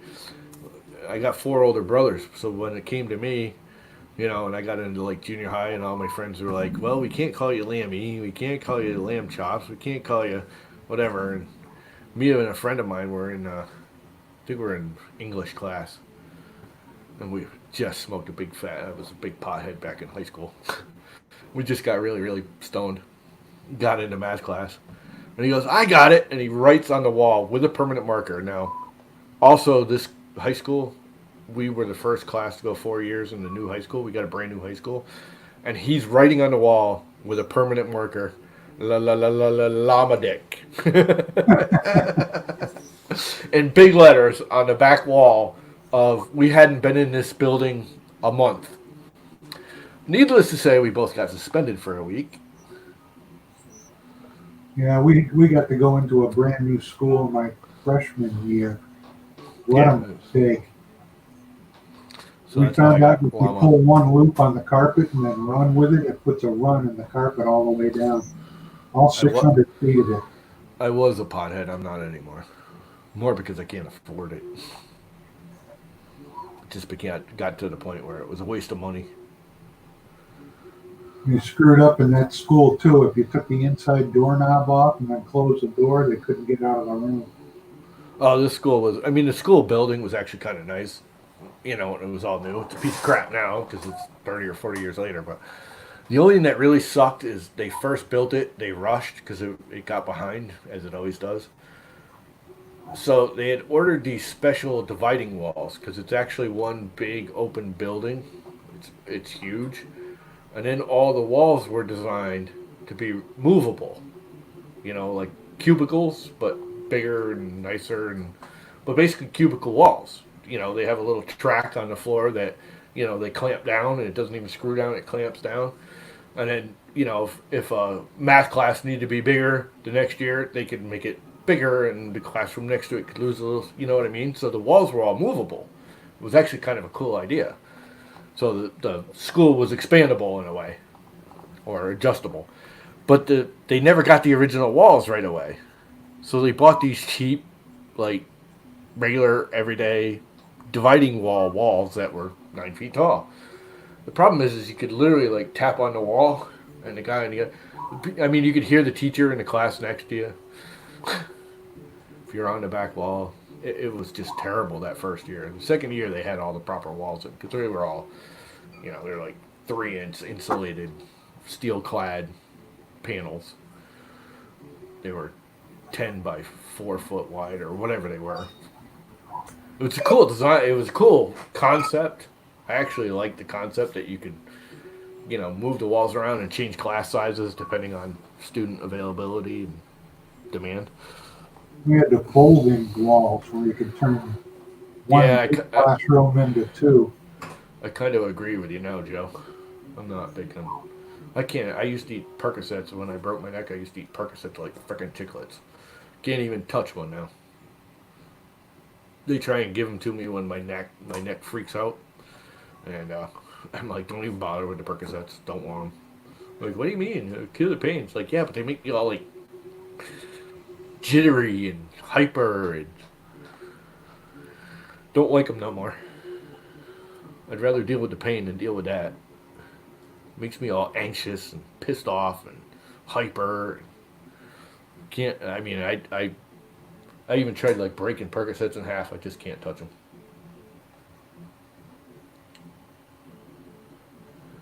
Yeah, I don't like the pain pills. They gave me some a while back. I haven't taken one yet. Layer 5 of 9. So 2 more layers, and I got to flip colors. Layer and a half. I think it's halfway through. I lost 2 cousins to them damn pain pills. Yeah, that's just. Let's share the screen. This is what I definitely like about Repetier over. See how it's like dimmed out where it hasn't printed and it's highlighted where it is? I like this better with Repetier than I do Octoprint. This is really the only big difference between the two and why I stuck with Repetier over Octoprint. Otherwise, they're about the same. I do like this little, you can get like a 3D image of it printing. It's literally a 3D if you get the Pro. They give it to you for a month when you first sign up for it. But it's not that important. It is cool though. But I think I'll stick with Repetier. The other, there's a couple things I don't like about it. Like the control windows, when you go into the control thing, all the movement and extruder, they're all closed no matter what. You can't get them to stay open all the time. And there's probably a setting where I can, but you open the window, then you got to open the little tab every time. Where I wish the tabs would just stay open. There's no reason for them to ever close.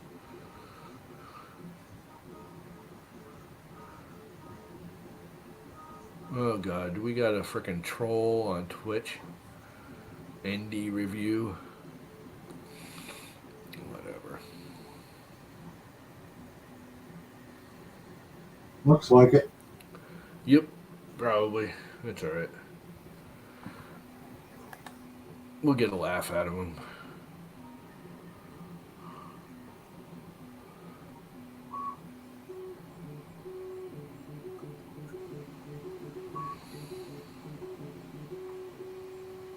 What the hell just blew in front of your camera? I don't know. Probably a tree branch or. Yeah, that's what it looked like. But you really got to get that thing to focus, though. You gotta point it out the window. Otherwise, point it at your printer. We all like to see the printer go round, round, round. You can hear it.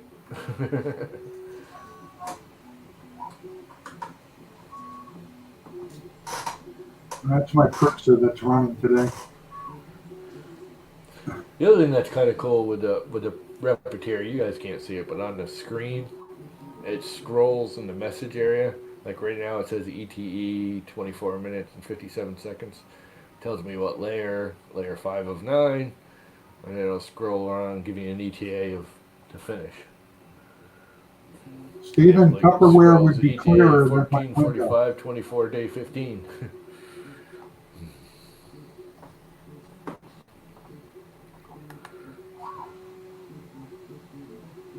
Take the Tupperware off the lens. Yeah, you got the little anti-scratch film still on the lens. 3D printing llama, Michael. Just 3D Print Llama. At twitch.com.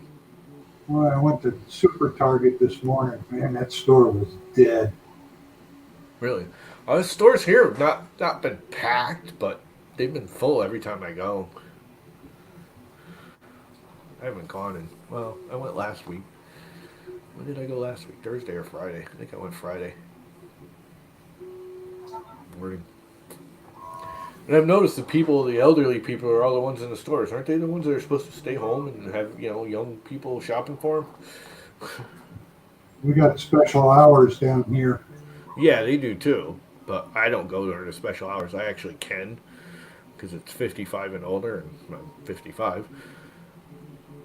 And I just don't because I don't need to. It's not that big a deal to me.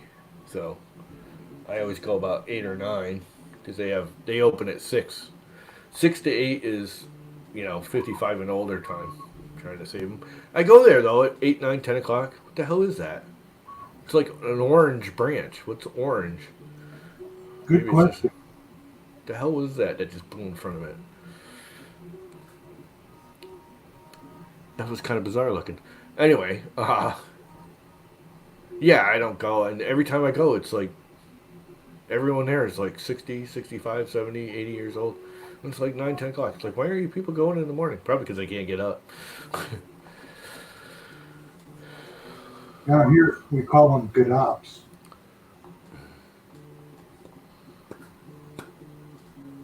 GDOP. Belt-driven four-corner trimming. I've been thinking about doing the Hodgepodge as a belt-driven Z-height. Just to try it. Isn't the problem with the belts that it sags worse than lead screws when it shuts off?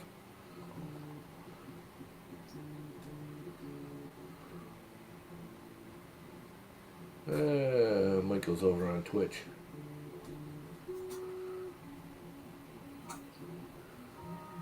Gotta get everyone to start going over to Twitch. Not You that were on everyone's the doing it, TH3D but- stream last night, weren't you? Yeah. I was in and out and in and out. I didn't really stay and watch it.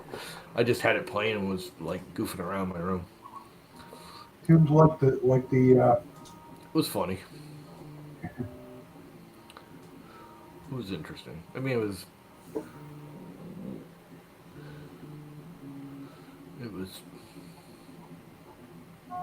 was Tim being Tim. like the Don Rickles of printer reviewers.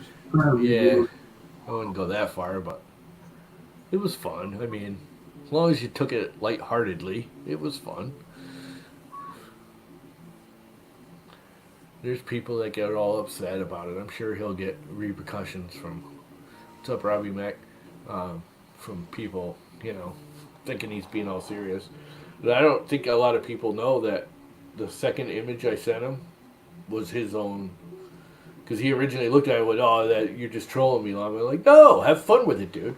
I sent him a picture of his own office, his old office. And he's like, oh, all right, He actually went back in, roasted himself.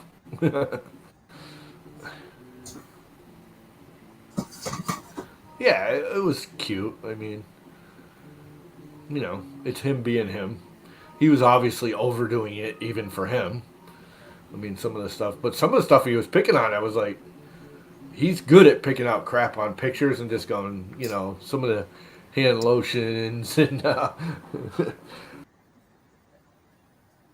Oh, we lost. Out right Oh, away. here he comes. Robbie Mack, thanks for the help on the Ender 2.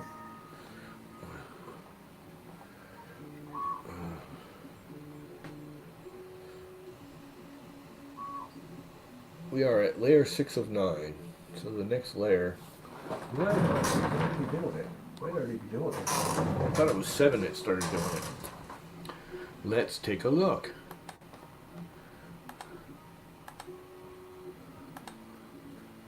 Oh, it's still solid. Oh, wait. It's got to update. I like that little mask. Ah, it is doing the faces. Okay. Time to change the filament. I like that little mask design you put on there. That's neat. Yeah, I actually stole that from someone else. It's not my original. I did that design myself, but someone else had already done the mask thing. I just didn't like the rest of his unit. Change filament.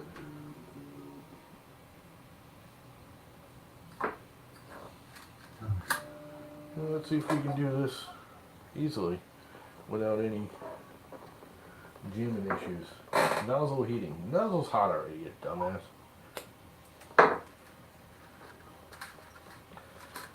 Viking, did you ever get to check out the bed from the Modix Big 6 printer?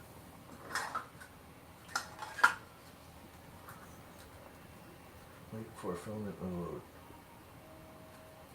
Yeah, it just sucked in like 15 millimeters super fast and then backs it out super fast and it pops right out. So I think I gotta find out. Go into the firmware, find the actual script that it's running, and copy that for my own filament changing purposes on this thing because it seems to work really well with the Hemera.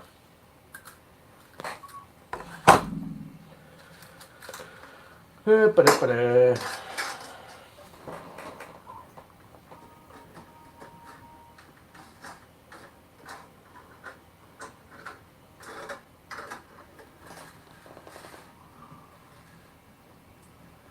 One of these days I'll learn to put my glasses on so I can see what the hell I'm doing. Because I'm old and blind.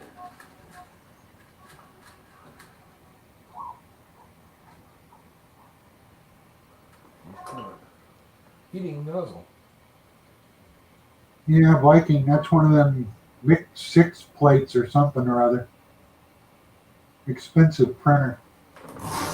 I'm working with a guy that's got one for sale and wants like $3,000 for it, all put together with extras and tuned in and everything. What printer's Almost that? no I've been hours watching on chat. it. Say again? What printer is that you're talking about? The Modix Big 6. Oh. Isn't that kind of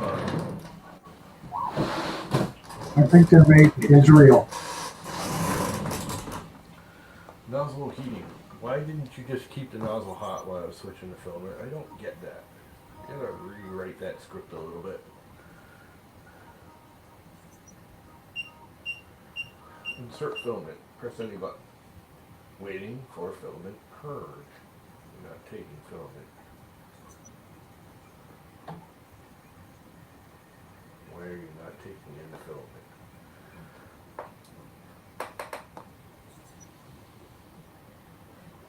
Purge more. Something is just not lined up on these hot ends. Because it's grabbing it, but it's not pushing it through.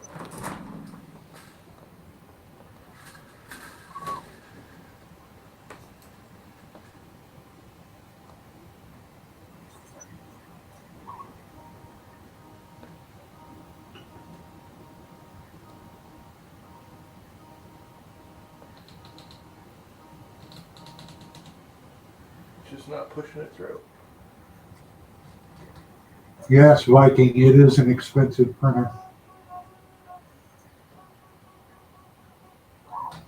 He wanted me to buy it from him or take it in trade for engineering work.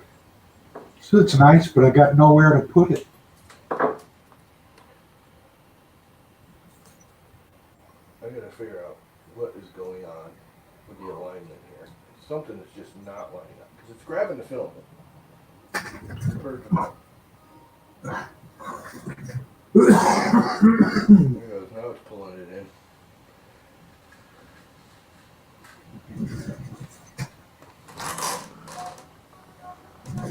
And there it goes. Now it's purging. There's something about the Hemera. I'm going to purge a little more. Okay. I guess I'm not going to purge a little more.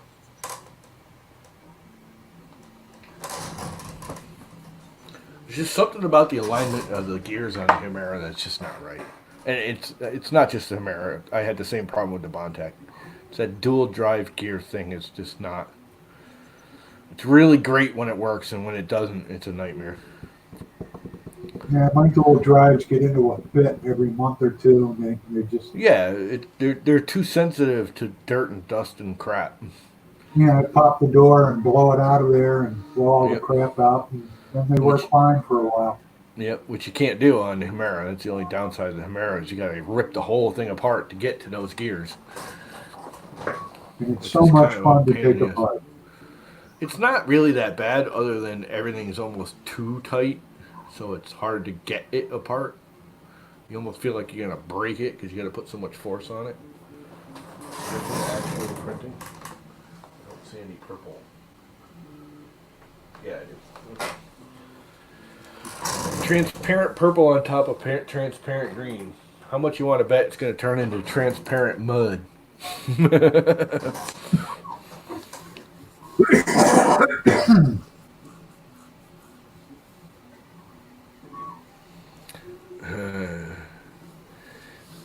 No, he's trying to fund his printer because he's out of work and poor and he wants to build a new printer. What the hell is that blowing in front of your camera? I don't know. I'm Definitely not, a branch, but it's like a red branch. It's kind of bizarre. I mean, it's probably just the color of the camera, but I'm on Fox News at the moment, why? looking for headlines. Why? Here's your headlines: Coronavirus. Stay home. People have died. People are sick. Stay home. There's your news for the day. It's not going to change for a month. I don't care what news you watch, it's going to be the same.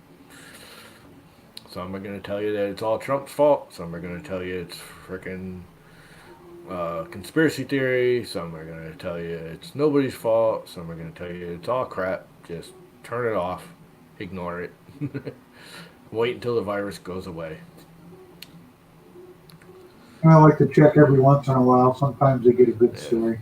I watch it in the morning just to get the weather, and I usually catch, 10, 15 minutes of the regular news. This is the same thing. The only good thing about this whole virus, positive thinking, for one, I can drive across town at a normal speed. Everyone around here in the winter speeds, except for the few idiots that don't realize that it's a beach town, and the speed limits are all set ridiculously slow for when it's crowded in the summer. The problem is the rest of the 9 months, everyone around here drives 50 miles an hour through the center of the beach area because there's nobody there. There's literally no one there. None of the houses are insulated. They shut the water off in that whole area. There's like a 4 mile section of beach housing. There's no one there right now. Nobody. You can drive through there at 100 miles an hour. No one will give a crap. Most locals drive through there, 45, 50 miles an hour. You get this one old lady or one old guy or some New Yorker that goes through at 25 miles an hour. Oh my God. It's like, dude, do you not get that there's no one here? Drive. You do not need to drive at 25 miles an hour through a beach area in the middle of the winter. And right now, there's no one on the road, so you can drive through it as you want. How many times have you had to drive to Rhode Island to bail friends out of jail over there? Huh? How many times have you had to drive over to Rhode Island to bail friends out of jail over there? Not often. It's usually me going to jail over there. I lived in Rhode Island for, I don't know, almost 10 years. Right in Westerly.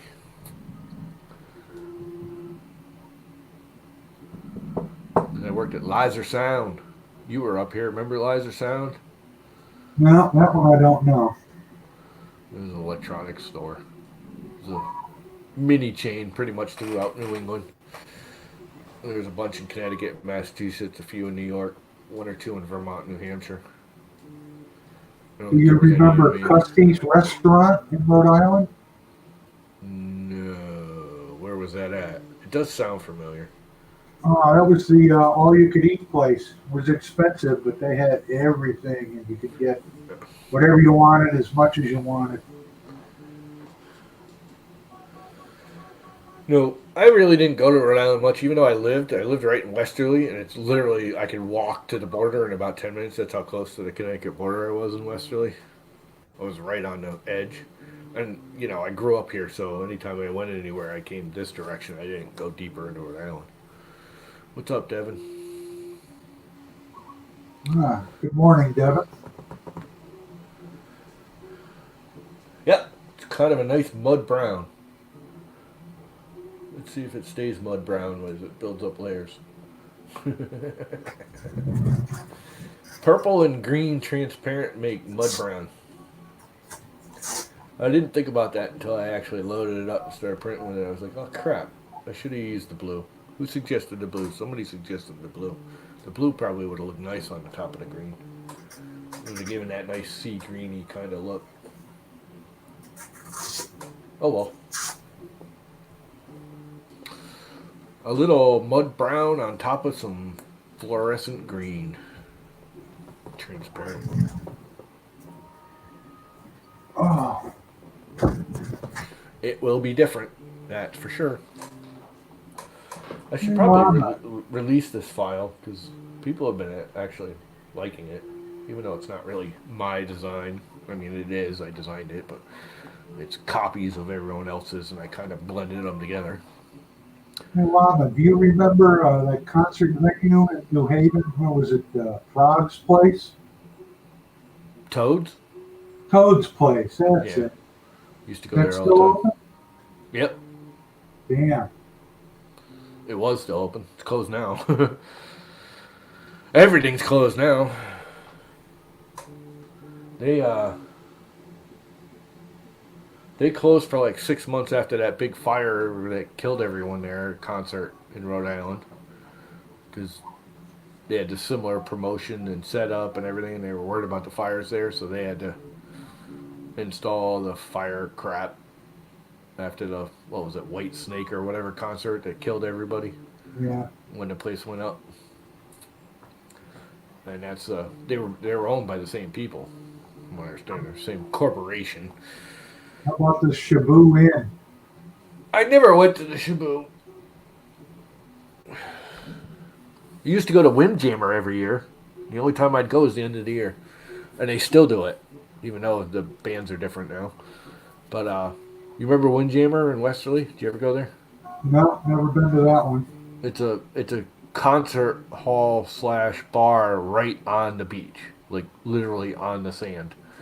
Like half the building is on the beach and half the building is on the shore.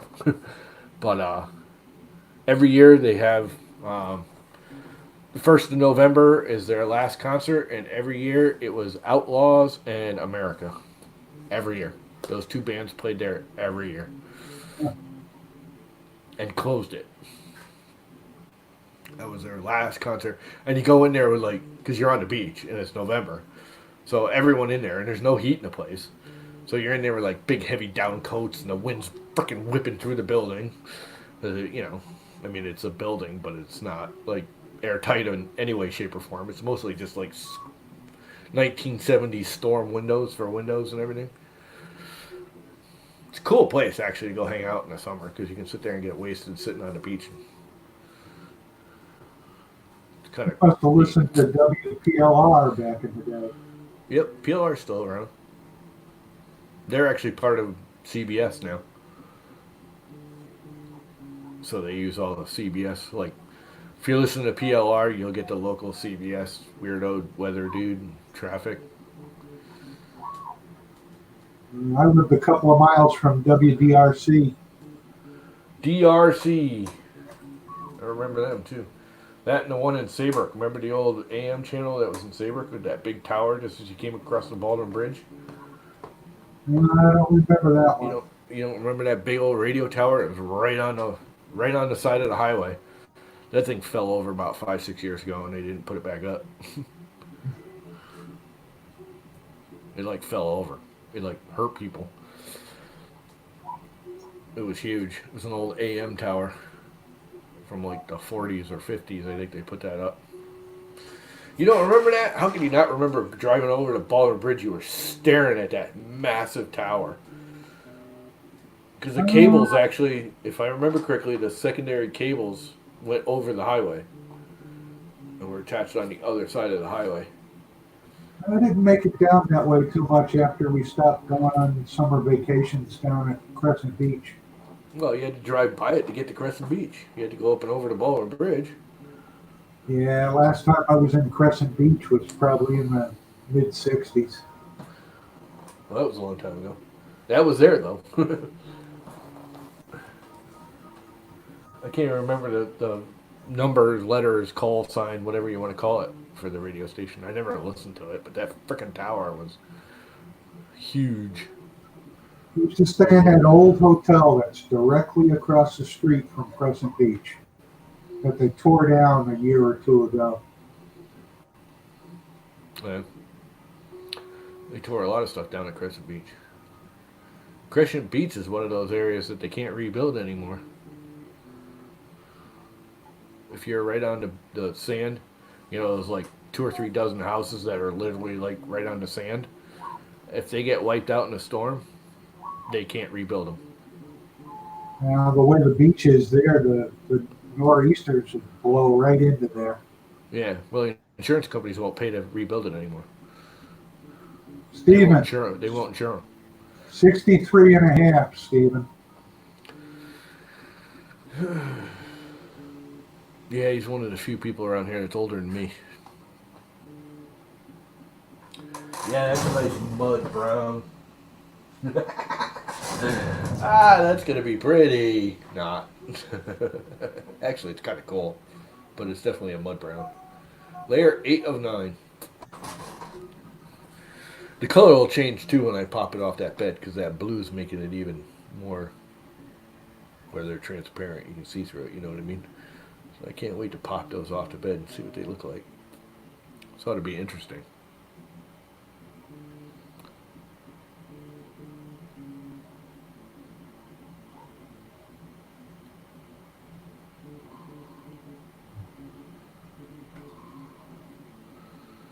Needs to go to the eye doctor as soon as well. I thought I was old at 50.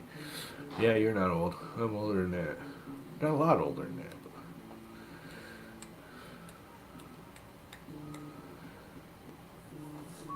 But... Anyway, so I'm going to let this finish printing and probably kill the streams. Anyone else streaming or anything? I haven't even been watching. Doesn't good old Ronnie Boy stream on Wednesdays?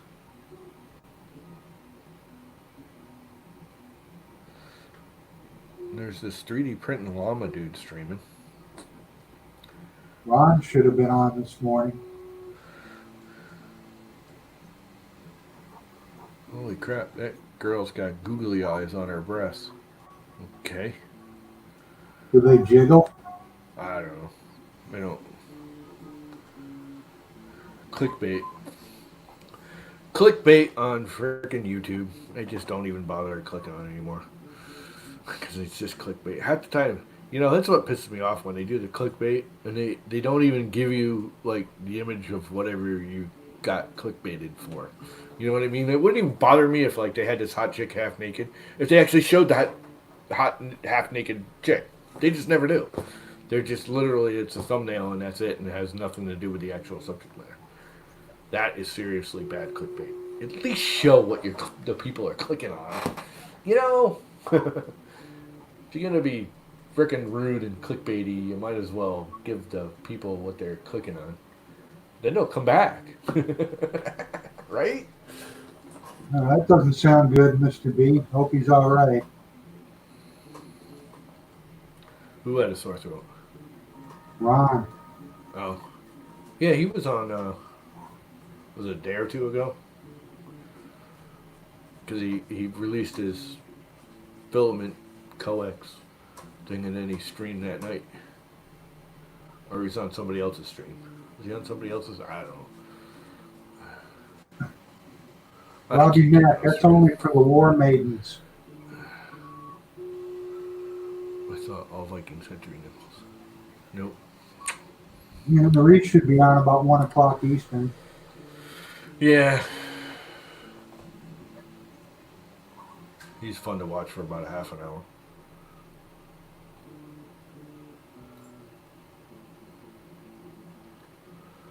I need to take that thing apart again.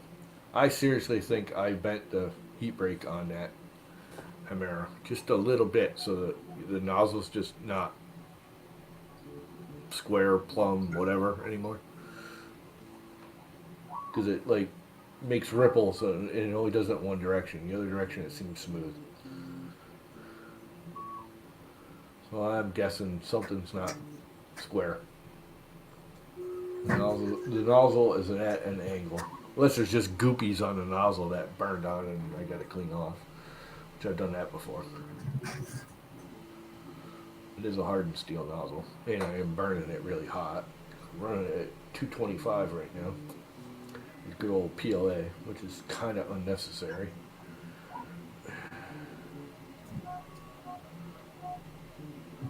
But I'm not going to bother changing it in the middle. It is on the last layer right now.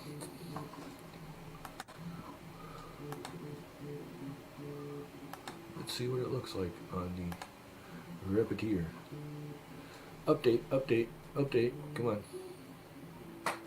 There we go. Going down, doing the little side ear clippies. I don't know why it crosses over the middle and doesn't print the little mask face.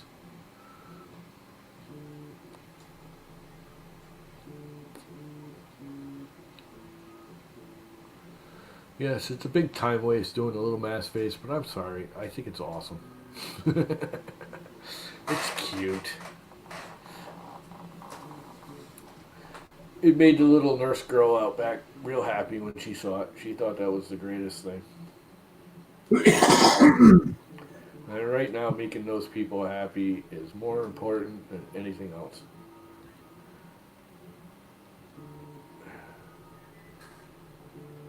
She's got to take the. You guys will get a kick out of this. So she's at a rest home. She's not in a hospital. She's at a.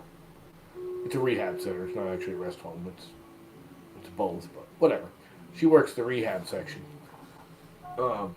which is actually emptying out. Everyone's taking them out of there because that's like the #1 death location right now in Connecticut is elderly housing. So families are pulling their parents out of the rehabs. Anyways, she's miserable in there because the hospitals came and took all their personal protection devices away. Brought them to the hospitals, and they're shipping all the sick people there, which makes no sense. Because if the hospital gets over full, they send them off. You know, if they're only mildly ill and they don't need a ventilator or anything, they send them to the rehab. So all those people are like working like ridiculous hours, 12, 14-hour days. Well, the state just called, I guess this week, and said there's like 4 people in that rehab center that have to take 3 days off because they've been overworked. They've been working like 12-hour days for like a month straight, 7 days a week. So she now has Saturday, Sunday, Monday off. All 3 days. Oh, it must have already printed the face mask. It must have done those first. Or I got them 1 layer lower. I might have done that. Can't really see them. The purple didn't really stand out.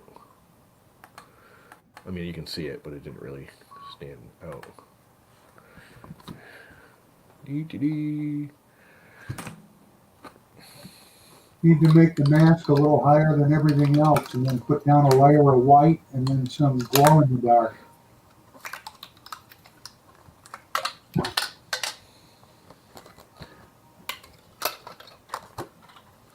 So that's how it normally comes off of there. It's just that Maker Geeks crap that stuck to the bed that badly. I don't know why it stuck.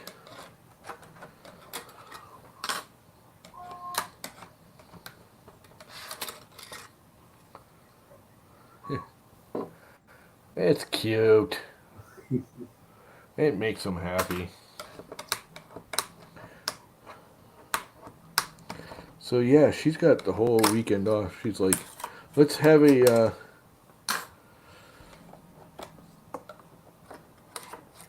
socially distanced fire/party this weekend because the weather's supposed to be halfway decent this weekend.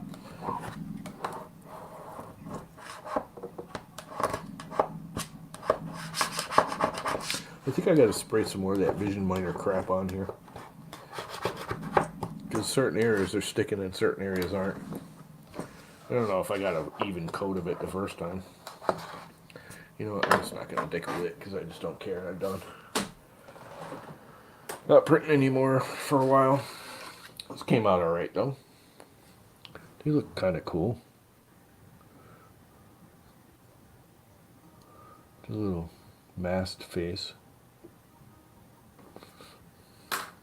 You think the weather's going to be decent this weekend? It's supposed to be here.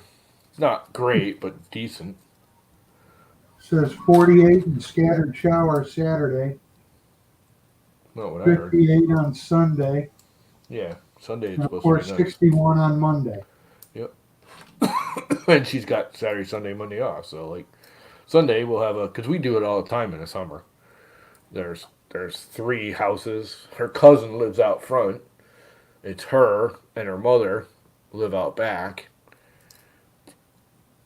And then us. And our families of like 5 generations living here.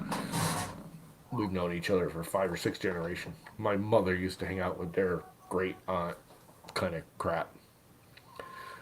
So, we're thinking about having because we just cleaned up the yards yesterday from all the wind and storms and got rid of all the dead drop tree crap. We're going to burn it all and have a big bonfire and drink wine and do a socially distant, stay 6 feet away cake party. No fires I mean, outside down here. Yeah, not down there. Here they don't care, within reason. No, it's fire season down here. Yeah, I know. It's not here. It's rained at least once a day for like the last week and a half. It is starting to clear up out there. It's not raining anymore. The wind seems to have dropped. It's still breezy out. It's not sunny, but the cloud layer is definitely thinned. It's brighter. It is 11 o'clock in the morning. So it should be brightening up. Should have used the blue instead of the purple. It made a nice, like, weird mud color. But that's okay. I wonder if the blue probably would have made a nice, like, sea green darkening. That might have looked cool. I might have to do it again. They're alright, though. They'll do the job. I don't think she needs any more right away. I think I gave her like 100. But it's not a huge place.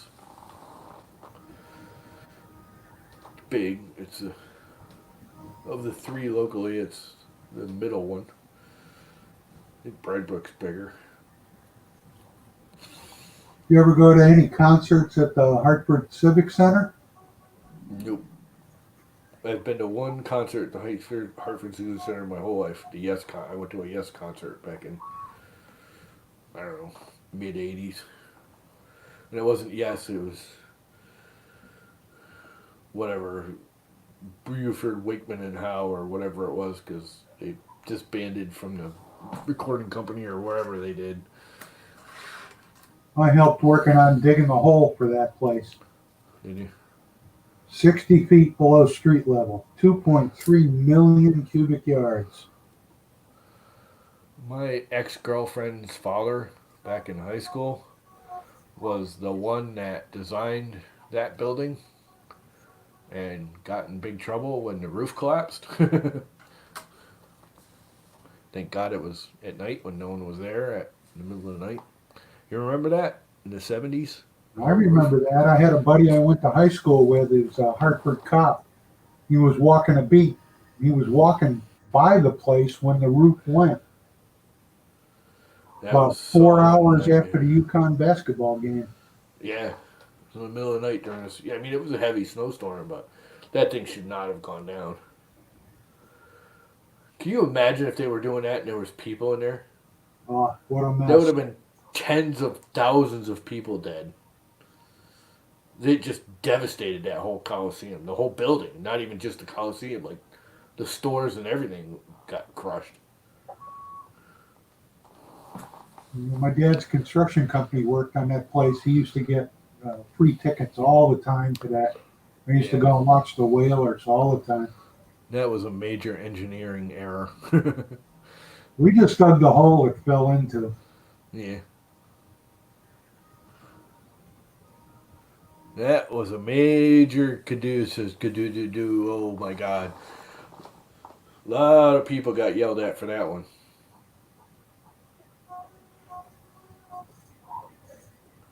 They rebuilt it awful fast.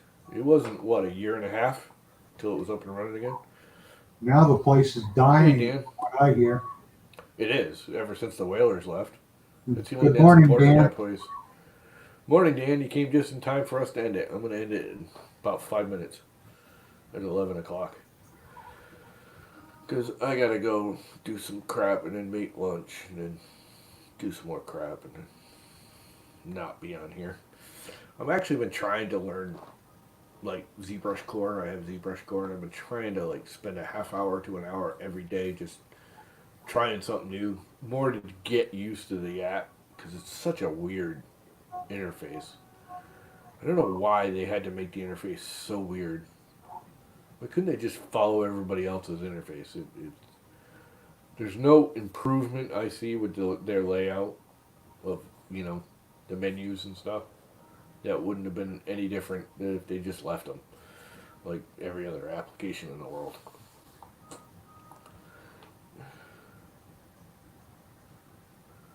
I don't know why. It's a cool app. It does a lot of stuff. But I don't know why they had to go and change the layout like that and make it all their own and not just follow the, footprint both. I mean, you get right down to Apple and Windows have basically the same footprint and, file, menu, edit, the menu bars and all that.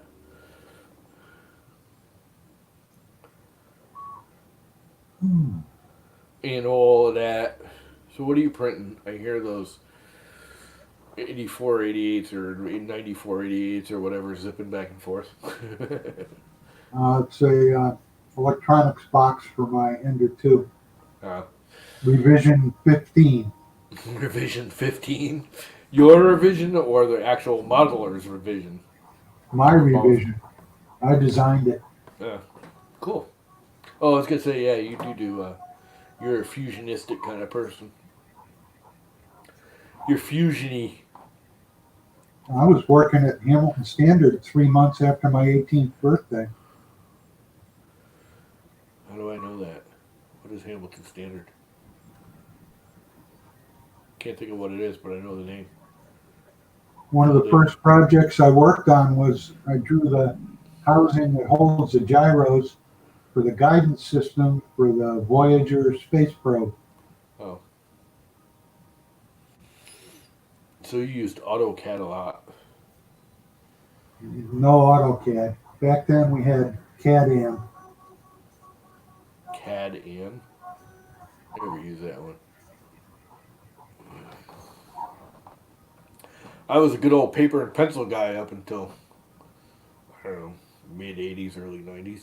You know, we did paper and pencil too. I still prefer paper and pencil for some things. A lot of times I'll scratch it out on paper and pencil first before I even go into Fusion. It's just easier to contemplate. Although I gotta say, Fusion, once you get a grip on it, it is pretty freaking easy. For basic, CAD stuff.